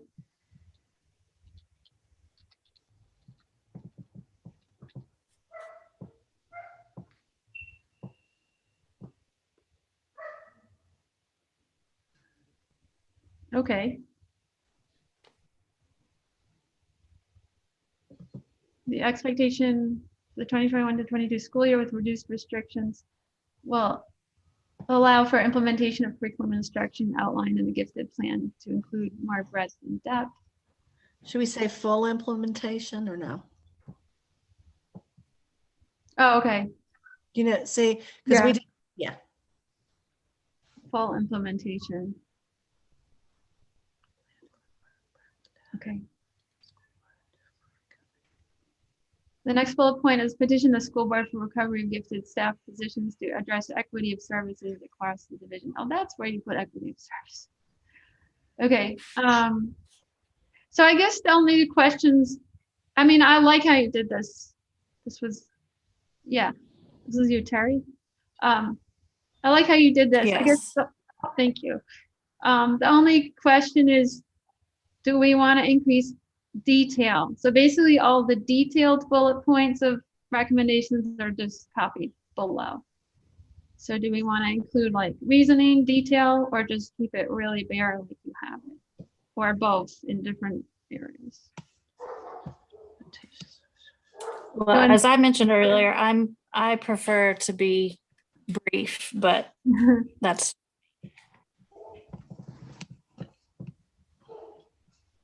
Terry, I agree with you, I think. I think we keep it For short the and most sweet. part, keep it short and sweet. And if there's something that really needs some explanation, but I think most of this is pretty straightforward. I think sometimes too many words, that's when people tune out. Yep. So, Okay. in a sense, not the briefer the better, but I do have a question. I don't know if we've gotten to the bullets yet, and I may be jumping ahead, but on bullet number 1, 2, 3, 4, the implement a middle school gifted course, we are not ready yet. We are still developing that course, so we cannot implement it this next year. It's looking for the following year. Maybe present, Or or what would the word, like we're presenting it to? Continue with the board. Designing or something like that. But yeah, it's not ready yet. Middle school course. And what's the word, like to present it to the school board for a possible implementation in 2022? I think you could add that to the end. Yeah.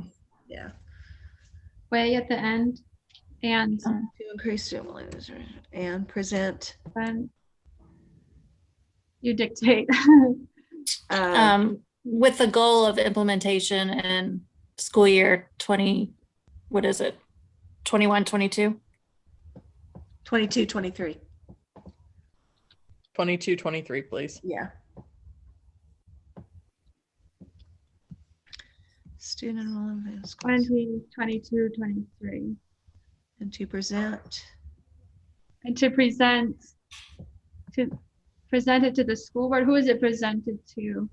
I think we just say with the goal of implementation, take out to present. Oh, okay. Gotcha. Okay, yeah.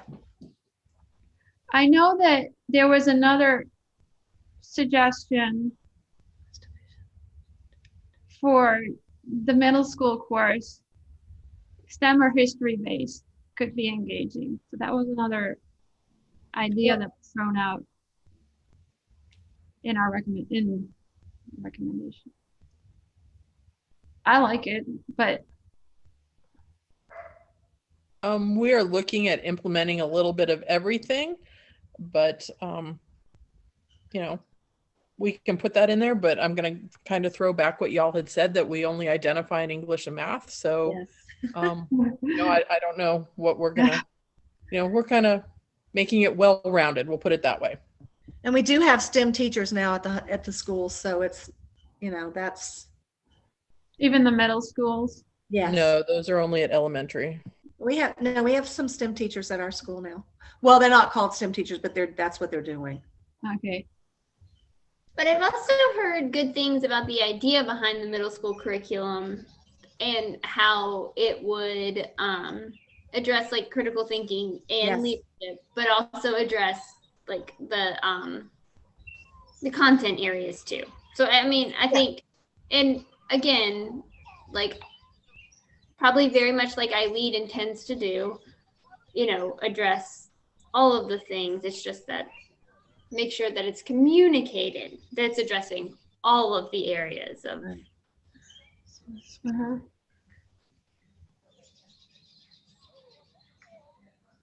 Okay, so do we want to add possibly including a history component? I don't know, I'm just thinking. No, I don't think we need to add that. I don't think because we don't know yet what it's going to be. I mean, yeah, that's too in the weeds. Yeah, that's what I think. Okay.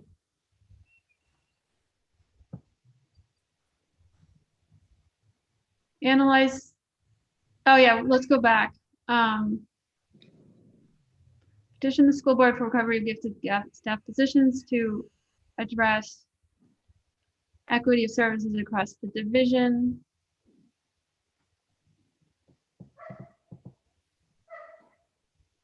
Can we add a little more detail there? Like that's also. Sorry. Go ahead. No, I was just going to say it's already some that you pasted below where it says recommendations.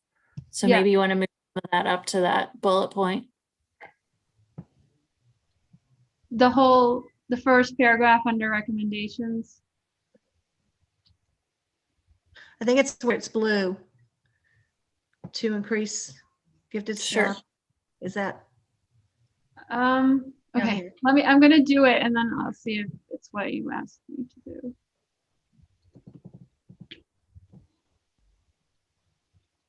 Marty Hill, where you are, I think that kind of is redundant to what she just made up. Yeah, I didn't know if we wanted to pull anything out of that. I agree. It says it's sort of the same thing. So you're saying the paragraph I just pasted is sort of redundant? No, No. Anna, that's not what we're saying. There's a few bullet points down below where Marty's cursor is right now. Wait, where am I? It says the same thing. I just highlighted it. Oh, the last one on analyzing division data? No, I'm sorry. no, below that. Okay. Down here. It's 2 bullet points below that. says increase gifted staff to ensure equity, and then equity of service is critical. Oh, okay. I'm sorry. So what are you asking me? Are you It's asking kind of me? redundant, but there's like 3 places that it says that, so we just Okay. need to put it together and make it make sense. Okay. Right? But you're okay with including some of this detail instead of just the one sentence? Mhm. Okay. Yes. Okay. Now I've pasted I think I pasted everything together. I'm going to delete it down below.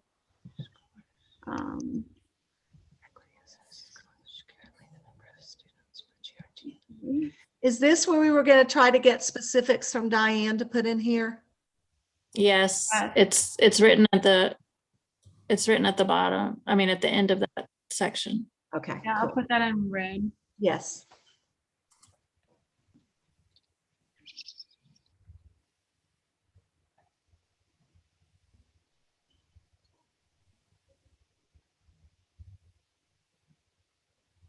To address.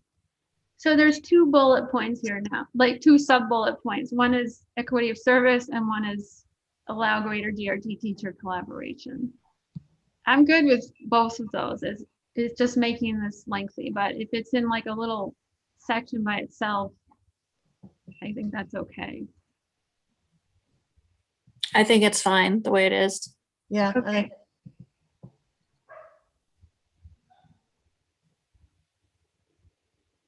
Okay.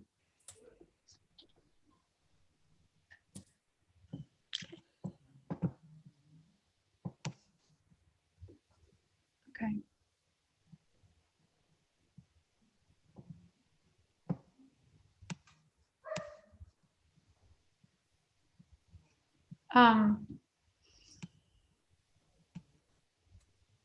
I'm sorry, I'm so tired and I'm trying to read it over. I think it's fine. It's just a bit lengthy, but if you guys are fine with that, I'm fine with that.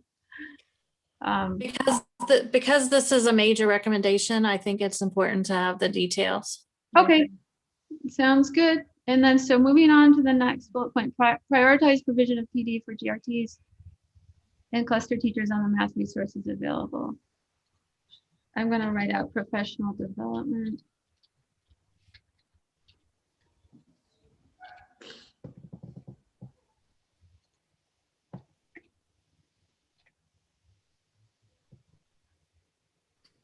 I'm not sure if that's necessary since it was, I think that was something that was already in the 3rd column. I mean, I like it, but. It is. So do people want to? I think the only difference in what is the 3rd column is the gifted staff's next steps. And so the GAC just added the word prioritize that. I'm fine if it's not included because I feel like they're already doing it. I think so too, Terry. So there's no objection. I'll just delete that. So we don't have too many bullets. That's fine. That was my comment. You're good. Okay. Okay. Continue work on designing a middle school gifted course that continues the critical thinking and leadership content from elementary curriculum, provide a seamless curriculum arc to increase and I don't know. What do you guys think about and to increase student willingness to enroll in and to course options as they transition to high school with the goal of implementation in 2022? Do people like that part about willingness to enroll in advanced course options as they transition? Is I there think resistance to that? the wording may be kind of weird, increased Weird. limits, but that's where Amy was talking about recruiting or providing information, support to students in order to some of those underrepresented kids who Maybe you could just change the word to interest. student Increase interest. Student interest. Instead of willing. Yes, Yeah. Yes. Yes. Mhm. that's great. Nice. Yeah. And instead of increase, I like the word support that somebody just said. Or I don't know. I guess other way. Well, we hope to increase student interest and provide support as they enroll. So I think it's good the way it is. I do too. Okay. Should we say and provide support? Well, the GAC is not providing support, so. Oh, yeah. Division data to I'm just gonna read it over one more time in my head. school course.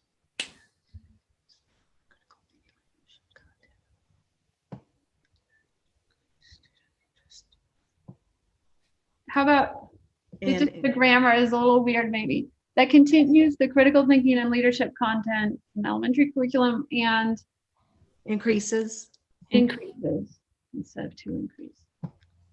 because it says Helps to increases. because it says continues and then increases. Okay. How about student interest in enrolling in advanced course options as they transition to high school? Okay. Okay. Great. Analyze division data to examine equity in the usage of advanced courses and programs by middle and high school gifted students.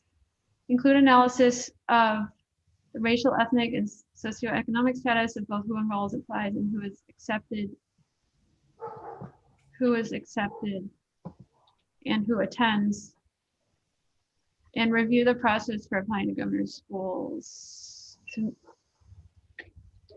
make sure there's equal access in all strands. Anna, I thought this was already in the next steps portion of that section. Maybe I'm wrong, but I thought that Joanne had already put that in there. It is, well, I think I wrote part of this and the basic idea of analyzing data is in the next steps, but I think not all the details were there. So I think if we say applying for governor's school, maybe we should say the divisions process, because there is a state process that's already in place for them. Like all of that we are given and they fill it out. Then we decide who we send forward. Okay. So it's more than our process, because once it gets out of our hands, they decide. The state decides. So building on what Amy said, that this is one of the next steps that the gifted staff has listed in the plan. So as the GAC, we can recommend that they prioritize this, or we can recommend, I mean, they're already analyzing the data each year. So what is our recommendation to them? Do we need to provide a recommendation specific to this? Division data. I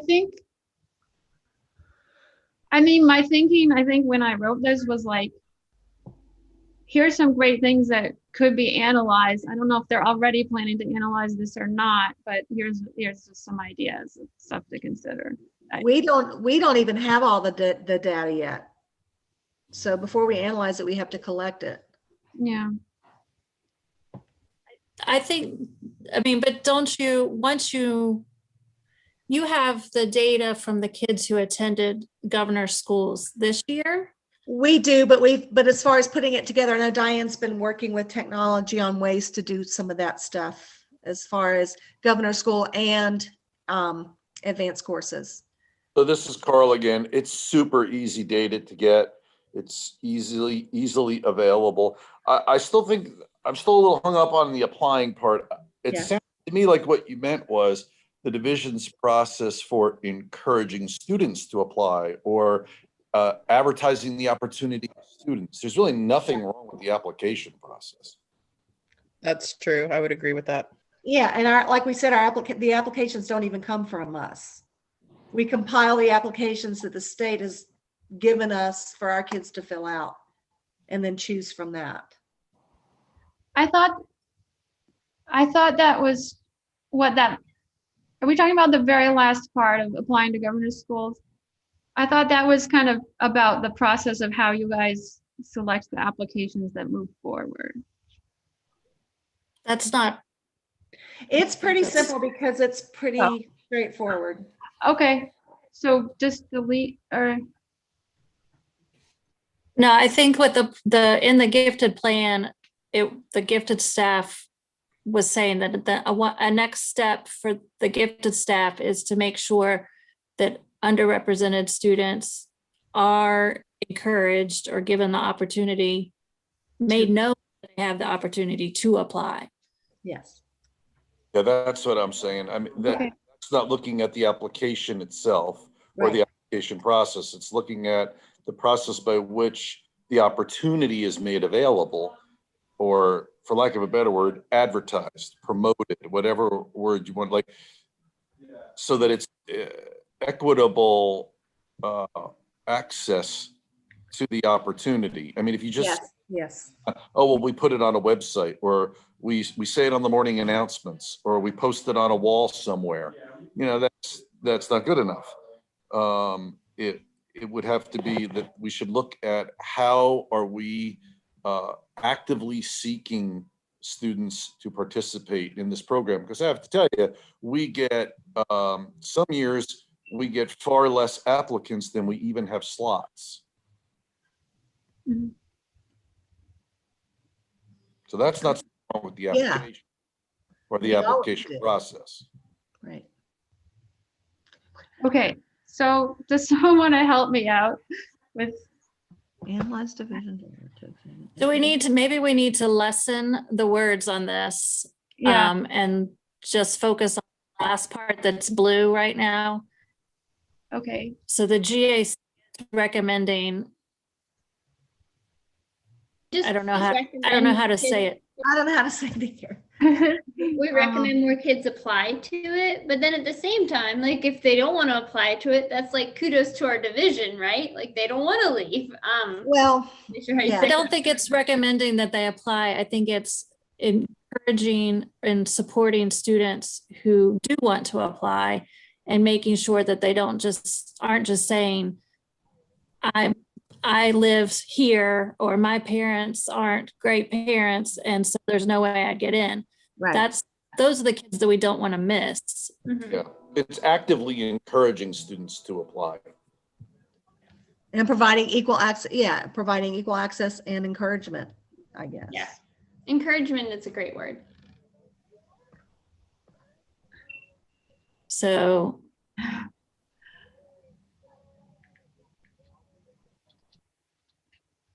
providing encouragement and support to students, and support.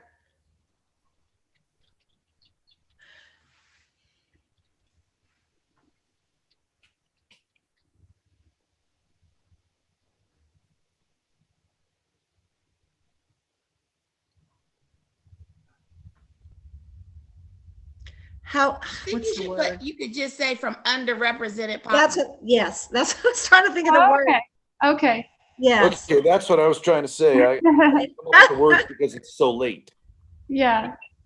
This is Larissa Richards. I don't know, but to the gentleman's point before, it's advertising to the entire gifted cluster in every strand, regardless of any socioeconomic situation. Right? I didn't get confused in that. No, that's right. Okay. Okay, so it's not, okay. So it's not specifically encouraging students from underrepresented populations. It's sort of like,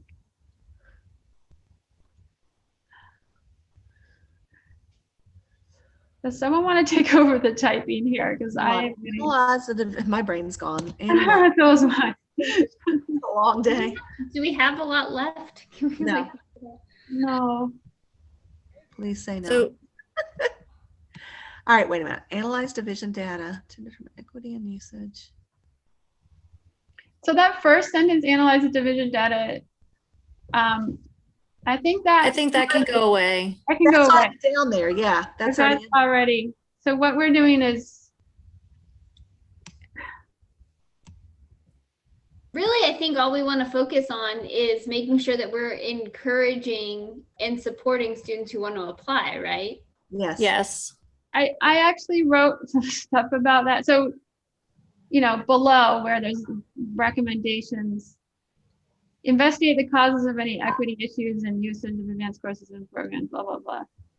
That has some material about that as well. Usage. Investigate the causes. Of course, if we say that, we're assuming that that it is not equal representation, and we don't know that yet. Oh, yeah, we do not know that. You're correct. So, yeah. Okay.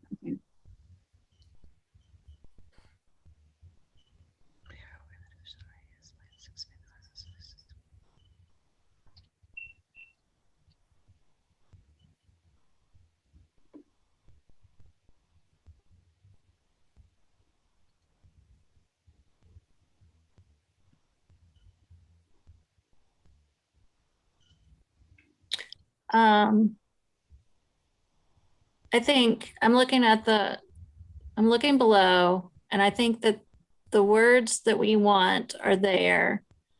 You but maybe like highlight what you're seeing and like bring it out so we can all see what you're seeing.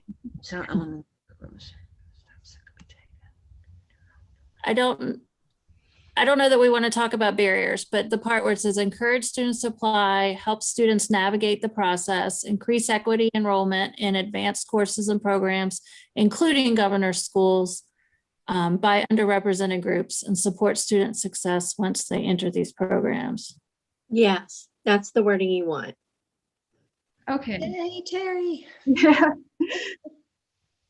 Okay, so we move that up and somehow include it. Right, so put that where you have all that prioritize, and then just take that whole chunk out with the prioritize in the blue. All that comes out, and that becomes all that comes out. Marty, I got you. Either Marty, I don't know. That comes out, correct? Yes. Ready? Out. Okay. Encourage students to apply and navigate. Encourage students to apply and navigate. Take out students. Provide support. Encourage students to apply and provide support during the application process.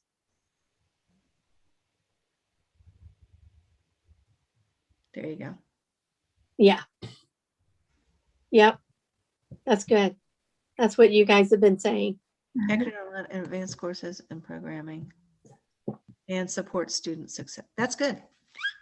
Yeah, because you included not only governor school, but the advanced courses and programs, which you had concentrated on earlier. Yep. Yay. That's good. Okay. So now all of this, the bullet under recommendations, can go away. Yeah. And I'm going to take out recommendations. Yeah. Yeah.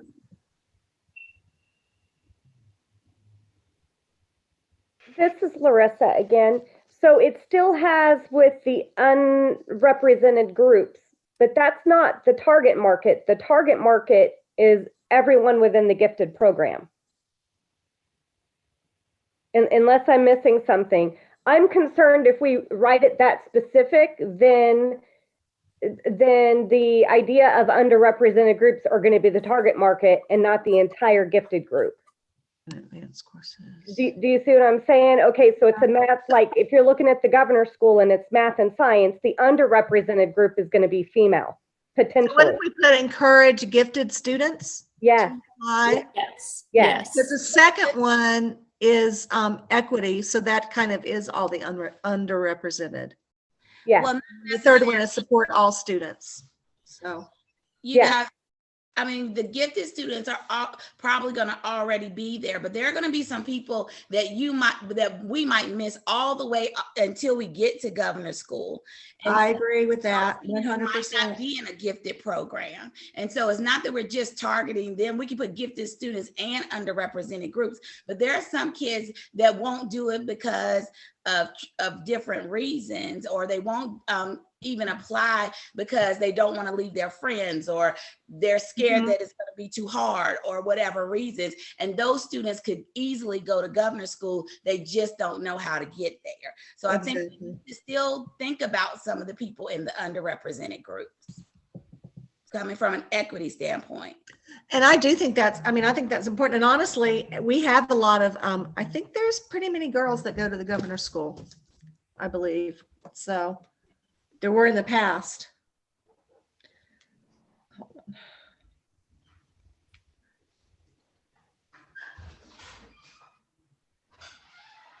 So Stacey, did you have a specific way to incorporate what you were saying into this sentence? Sorry, guys. My dog just. I mean, I got to look at I got to click back. Hold on, you guys. I think everyone is so tired. It's hard to get this. All right, let's see. Writing. Can you? All right.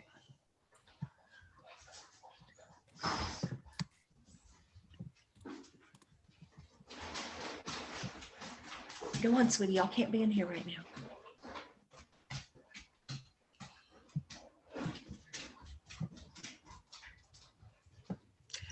Where are we? Okay.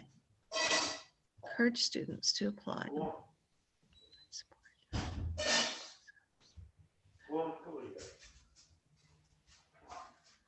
Sorry, Anna, I don't know what I missed. I had to step out for a second, but yeah, we have to take MAP out of everything. MAP, MAP testing. Yeah. I was just I noticed you were taking. I was taking. Yeah, I was taking. It's done. I think it's been an amazing resource for our gifted students, but if they're going to be SOL tested like 3 times a year, we can't MAP test them on top of that. So I will add that it's for grades 3 through 8. However, second grade will continue to participate in MAP testing because they don't have SOLs. And we do actually have some schools next year who will pilot first grade. So second grade will continue for sure. Yeah. But right. And the SOLs are actually drastically changing. They're going to be more of a growth-based assessment, much like what we've discovered with MAP. Mm-hmm. And that's why, just like MAP, they're going to be doing them 3 times a year. Yeah, I don't know how. So one of the classes that I teach, we do like a based assessment, but it only like goes like 2 grade levels below to 2 grade levels ahead in terms. So I'm not sure how the SOLs, how accommodating they'll be to our most gifted students. So I don't know. I don't know if they'll be helpful. They could be amazing. They could be just as great as MAP. I have no idea yet. Right. No, I don't think any of us do yet. It's still evolving with the VDOE. Agreed. So I think that bullet point about using data from standardized assessments all the way down to the red where Diane said that we already are currently measuring growth. I think all of that can come out. Yeah, because we don't know what the recommendation. Future is. We gotta like kind of give it a year or 2 and see what happens there. I think I wrote part of that. I think my point was, can we gather data? Because like, we can think about what kind of data do you want to gather? Like how our students are doing. I mean, not that I'm that. I think that's already been collected. That's already being collected and analyzed. I think there's a lot of data to show that like they're like SOLs. So like my concern with like the new SOL, this might be a little off topic, is like currently SOLs are showing that they're meeting like grade level standards, right? But if we're talking about gifted students, they're already beyond grade level standards. So SOL is not really a good measure of where a gifted student is and how much they're growing. Will the new SOL tell us that? Nobody knows yet. I don't even know if the state knows yet. But they certainly haven't communicated it down the chain. And so I don't know, MAP was an amazing resource for that because it really showed us like where students were, whether they were, as a teacher, I liked it because I could like look at data because I teach a lot of students who are below grade level. As a parent, I really appreciated it because my students are above, or my children are above grade level. And it showed all of the levels. We have tons of data as a school system. I don't know how much we have that's actually applicable to our gifted students. That's my personal opinion, if we're getting rid of MAP. Well, and we need to focus on this document because it's getting really late. Right, so I'm saying that in a sense of like, we should probably just leave it out because we don't really know.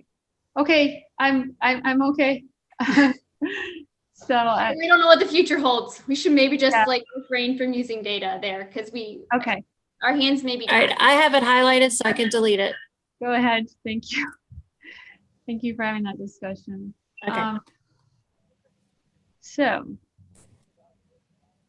I know Stacy was working on this, so we read it again. Encourage more students to apply. Maybe we should say apply to advanced programs or governor schools. I think we need to say here what applying to what. Would advanced programs cover everything?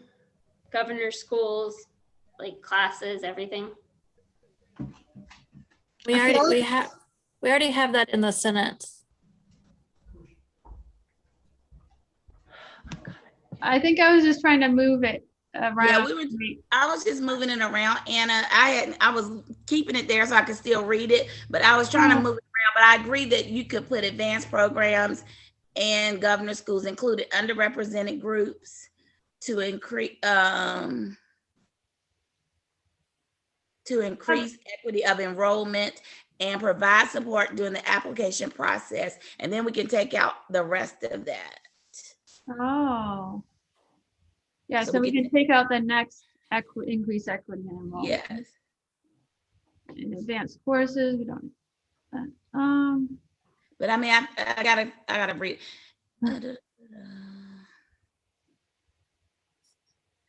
Encourage more students to apply to advanced programs.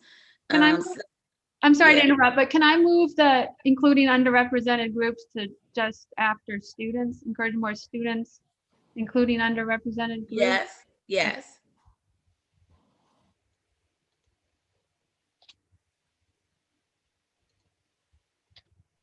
Okay, I'm sorry. And then that's right, to advanced programs. And if y'all want to put including governor school, that doesn't matter to me one way or another. Yeah.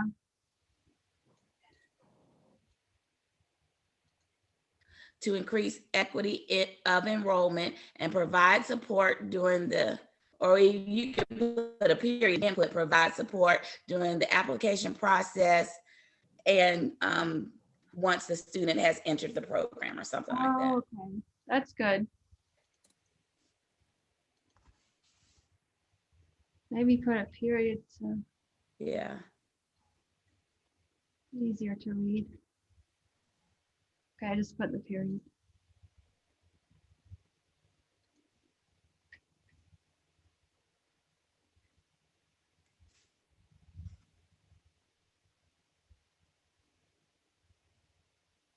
Okay, I think that's clearer. Mm-hmm. Are we happy? Yes. Okay, we have, as part of communications with parents on iLead, communicate to parents the connection between leadership and giftedness. I think that's fine to leave that there. Okay. And we've already over discussed who that falls on. So yeah. Okay. Somebody needs to do it, please. Refine and grow the option of acceleration in mathematics for most mathematically gifted students. Differentiation does not meet the needs of all students. If we allow for acceleration in elementary school, we need to develop a path for those students as they enter middle school. So part of the gifted plan allows for a student to be accelerated in one subject area or whole grade. So when you're accelerated in whole grade, that's pretty clear cut. I mean, you've skipped a grade. And it's not common, but it also allows for a student to be accelerated in a subject area. But there's a lot of confusion or discrepancy when that student transitions from elementary school into middle school.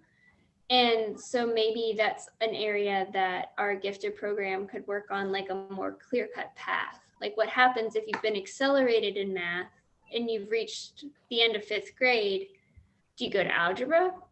So this is Carl. I'd like to add that pretty bad things happen when you get accelerated in math too early. You can, it's like the documentary A Race to Nowhere. You wind up hitting like a terminal math program by the time you're a junior, there's no more math left to take. Yeah, So, and luckily we have colleges around here. You can still take math. well, and I've actually had parents who are college professors who have had difficulty getting their children into college math classes as external courses after calculus. So we teach through AP Calculus BC or DE Calc 2. And once you've hit that, you have to really start getting into elective maths like AP Computer Science Principles, AP Computer Science, AP Stats. Yeah, and in all honesty, we shouldn't consider stats an elective. It's a true branch of mathematics. Just saying. Okay, well, but it is an elective. Yeah. So the problem is if you start, accelerating kids in math to the point where they're taking algebra like in the 6th grade, or I've even heard of 5th grade, I just don't know. I would like there to be caution here of what is the end game in doing that. And I wholeheartedly agree there should be a lot of caution here, because if it's in our gifted plan that it's an option, then everybody who's gifted wants it. And it's a very, very, very small subset of students who are gifted to the extent that they should really truly be starting algebra before 7th grade. Agreed. So Carl, is looking at this last bullet point, is there a way, well, Carl and Emily, a way to reword it or to make it clearer? I'd have to think about that. Let me flip back to the doc. It's the very last bullet. I think there's definitely room for rewording on it, but I do think that if we're putting it in our gifted plan as an option for our students, we need to make sure there's an actual plan in place for them. Because like what happens if you're accelerated towards the end of elementary school is then you're hitting middle school math, and then what happens when you get into middle school? Just making it more seamless. Like there shouldn't be a discrepancy between the elementary and secondary. Let me ask the gifted staff, is acceleration addressed in a different area of the gifted plan, or is it part of curriculum?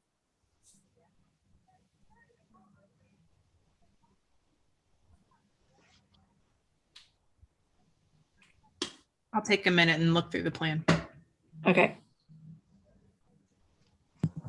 I think the issue too is that it's not a one size fits all. So while it sounds pretty simple, that, you know, we need to refine and grow the option of acceleration of math for our gifted students as they go to middle school. Like, that sounds really simple, but the problem is that acceleration and differentiation can look different for each individual student, and it's not a one size fits all. And so really it's important for that fifth grader, when they're getting ready to go into sixth grade, really to look at what is it exactly that they do have and know in terms of their skill set, and are they more ready for, let's say, algebra 1 or not, or another option, and maybe they're not quite ready for algebra 1, maybe they're more ready for seventh grade math, for example. So it's hard to have a clear-cut path when that acceleration and enrichment piece can look different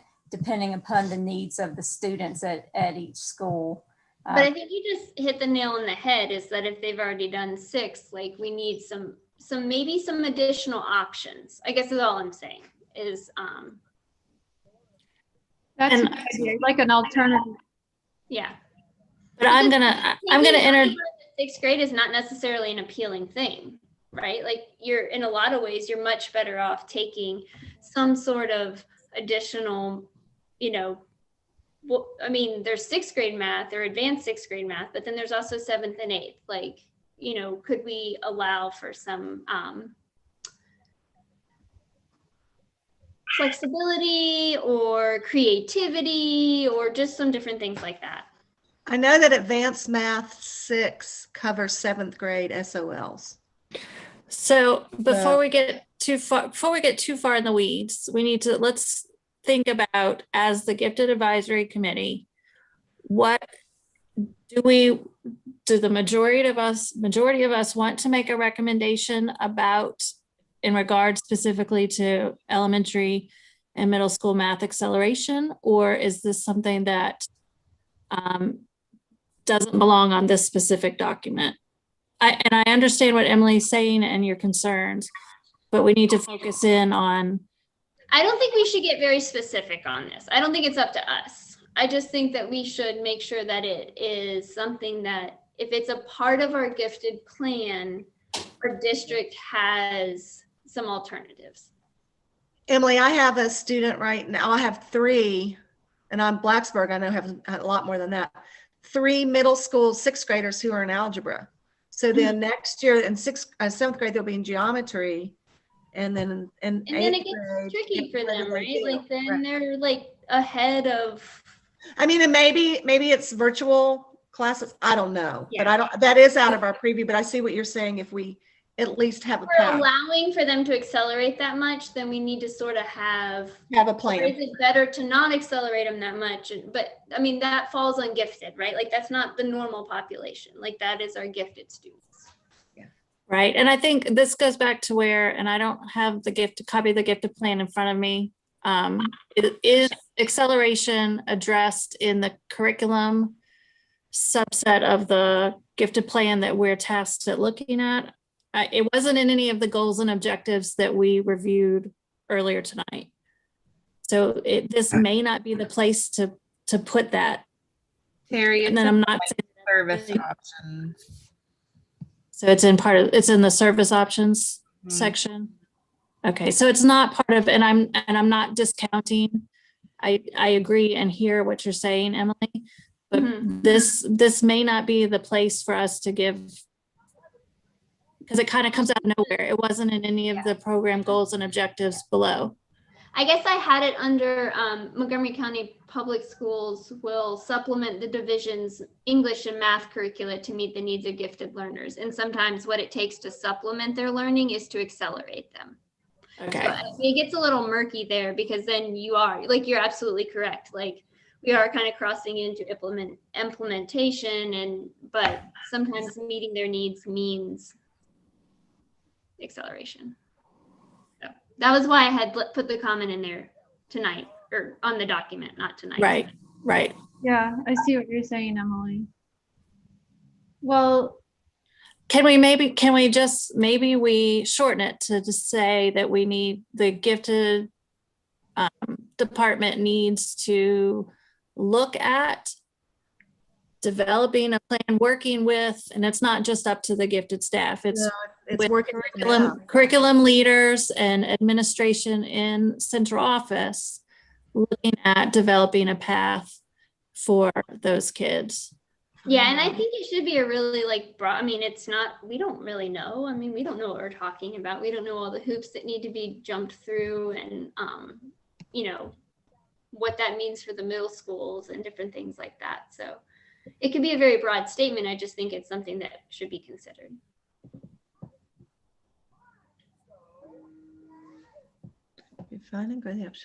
I think, can we take out the sentence, differentiation does not meet the needs of all students? Yes, I would take. Absolutely, yes. Yes.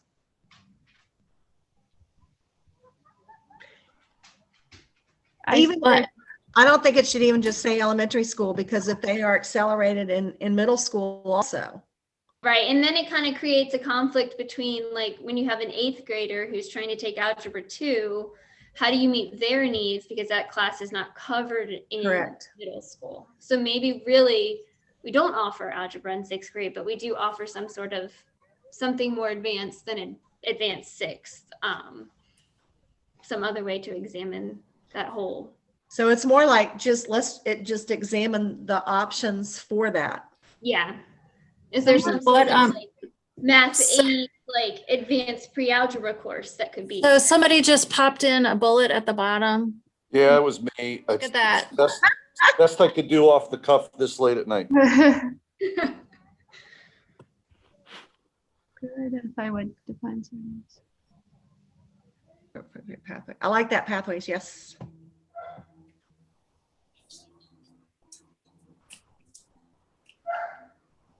That's good. I'm not good with words, so I appreciate all. I like that. I would say though, accelerated in elementary and or middle school, because some of them aren't accelerated till they get to middle school, but they still run out of something to take. Yeah, that's an excellent point, Marty. I just added that in and or middle school, and then we don't have to use as they enter middle school. Right.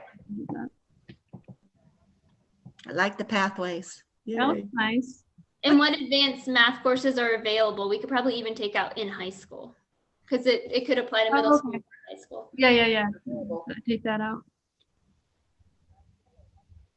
Yes. And our whole state is going to new pathways. So I in a couple of years, this could be different. We could have more options for most of the It's not a done deal yet, that's for sure. That is true. Okay, so Anna, the 2 bullets above that one are actually, there's 3 bullets that can come out. These 2? Can you highlight it? Is it these 2? Yes. Okay. Oh, okay. Yeah, someone can delete that. I did. Yeah. And then Marty, do you want to turn all of that black? Yes, ma'am. Instead of multicolored, and the we can all read. Top. The whole top. Yes. We don't really have to do those color things. I can do all the color things later. Okay. Content is what's important. Well, but yeah.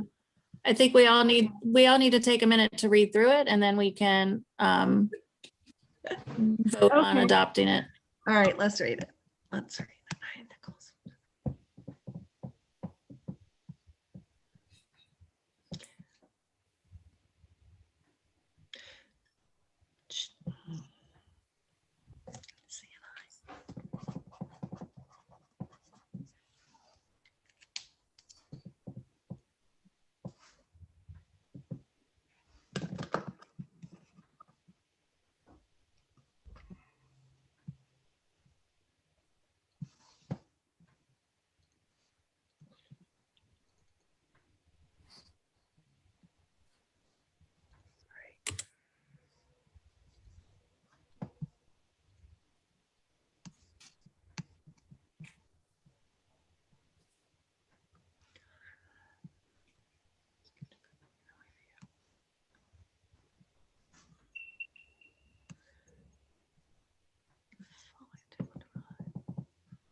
So I also would like to say it is well after 9 o'clock, and didn't we say we were going to stop at 9 o'clock after we extended it from 8 o'clock?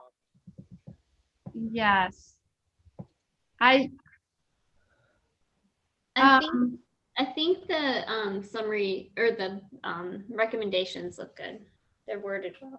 I think so too. Okay. I was kind of trying to wordsmith a few little things, but it doesn't. I do have a question at the top where it says gifted plan the areas of curriculum and instruction. Should that be capitalized? Curriculum and instruction? Yes. If it is a specific, I think it Okay. should be. Yeah. Sure.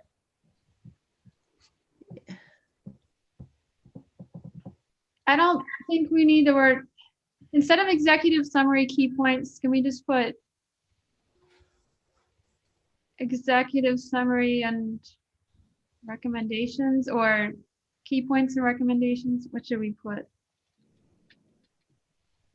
Can you just say recommendations? I mean, that's really what's there. Okay.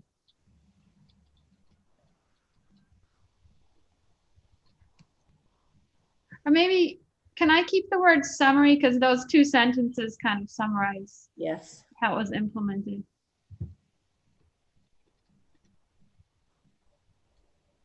Okay. Summary and recommendations. It's good to me. My other highlight,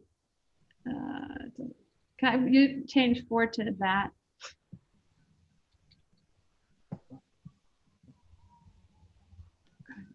The expectation is that the 20. Oh, okay. Yeah, that's good. I don't. I think that's good. Okay.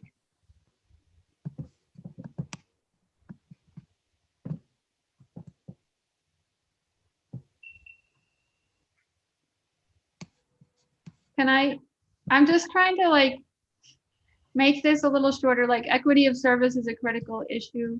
Maybe we don't need that sentence. Or am I just being too, should we just? Gifted staff to ensure quality of service. Yeah. I'm fine taking that sentence out. I am too. I am not done yet. Sorry. Yeah, come over here. Where you have highlighted equity of service issues, I'm not comfortable with saying issues maybe, because that sounds negative and we're trying to be positive. Positions will address the equity of services. May I make a suggestion, since we are going on 3 hours now, that maybe you can tidy this up, like you said, change, the colors and everything, and then you can put it out to the committee and just do a vote via email. Okay, that'd be awesome. I wasn't sure if we could do that by email. Like I thought we had to finalize it by vote tonight. How about we quickly finalize it, and then if there are any like typos or something, I think that's okay for me to address. Equity of service. How about adding positions will address equity of service? I think that whole sentence can come out because we're already saying it. Increase in staff ensures equity of service. Agreed. So just keep the initial sentence and delete the whole. Well, this one down here where you say additional GRTs are needed to successfully meet the time demands of iLead equitably. Oh, okay. So that's again there too. Now that I did that, is that good? Think so. Yes. Funding to reinstate GRT.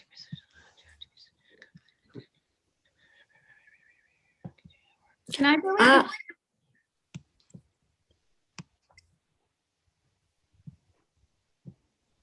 Can I delete the very first sentence? Increase gifted staff to ensure equity of service. No, I think it's fine. Okay. I'm sorry. I have to stop being nitpicky. So everybody else is okay with the rest of the bullet points? Yes. Okay. Yes, ma'am. So And just quickly read the little introduction to the table. Just above the table, the first 3 columns of the following table derived from the document, blah, blah, blah, provided by the gifted program. The final comment contains comments from the GAC on plan implementation. Or this little line right there by curriculum, what is that? Is that some format that's supposed to be there? 2021 MCP. Oh, and you see what I'm saying? I think I just copied the actual. All right. I just took it out. It was from the Google Doc title or something. Okay.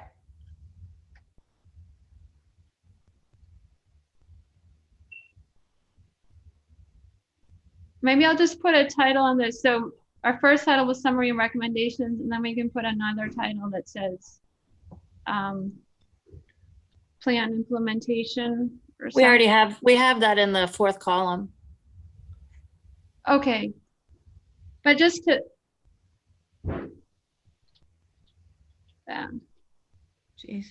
I guess I was just thinking to analyze it, so it's like there's 2 sections. One is summary and recommendations, and the other is plan implementation. I don't know. Would it be review, plan implementation? Review of plan implementation. Or plan, yeah. Oh, plan implementation review. Because what is our the quote says,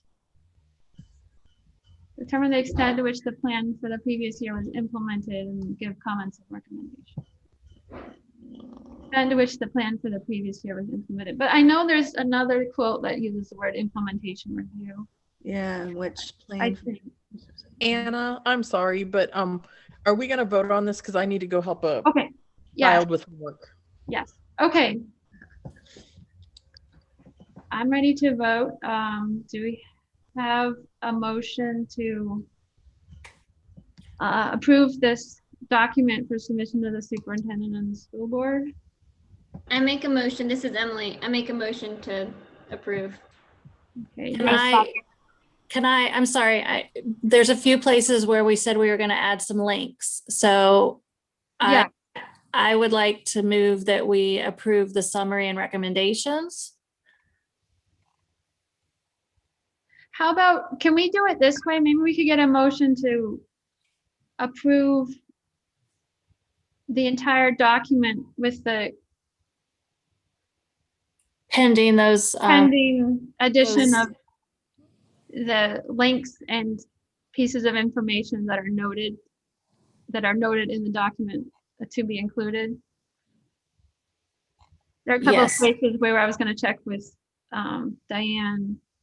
Right. So Terry makes a motion that we approve the document as written, along with updates that need to be added that are noted. Okay. Good. Do we have okay. We have a second? I'll second. Marty Hale. Great. And so we're going to take a vote by voice. Everyone in favor, please say aye. I know you guys have to unmute. Aye. Aye. Aye. If there's anyone opposed, please say no. Okay, great. So our annual report is approved. Yay. So what's going to happen is I'll just, get the information from Diane, clean it up. I'll send it to you guys just so you have it. And then if you notice anything, I'll probably just give you a day to if you notice anything, let me know. And then I'll send it off to Diane and she will prepare it for the official submission to the school board and the superintendent. And that's what needs to be done. I don't think they will, but perhaps last year the school board asked for a presentation, like an in-person presentation on our report. If they do that, what I'll do is send out an email asking if there are any volunteers who wants to be involved in doing the presentation. Just I'll coordinate individually with those people so we can get a presentation together. Sounds good. Okay, thank you. So just take a minute. Oh, anyone, did you say something? So that sounds good. Okay, thank you. So the last thing on our agenda was meeting date for the first meeting of 2021 to 22. Well, leadership discussed, and we chose September 14th of 2021 at 6:30 p.m. This continues our second Tuesday of the week meetings. So that's just Hi, puppy. announcement, and I think we're ready to adjourn. So since there is no further business, I'm adjourning this meeting at 9:33 p.m. And thank you so much, everybody, for staying.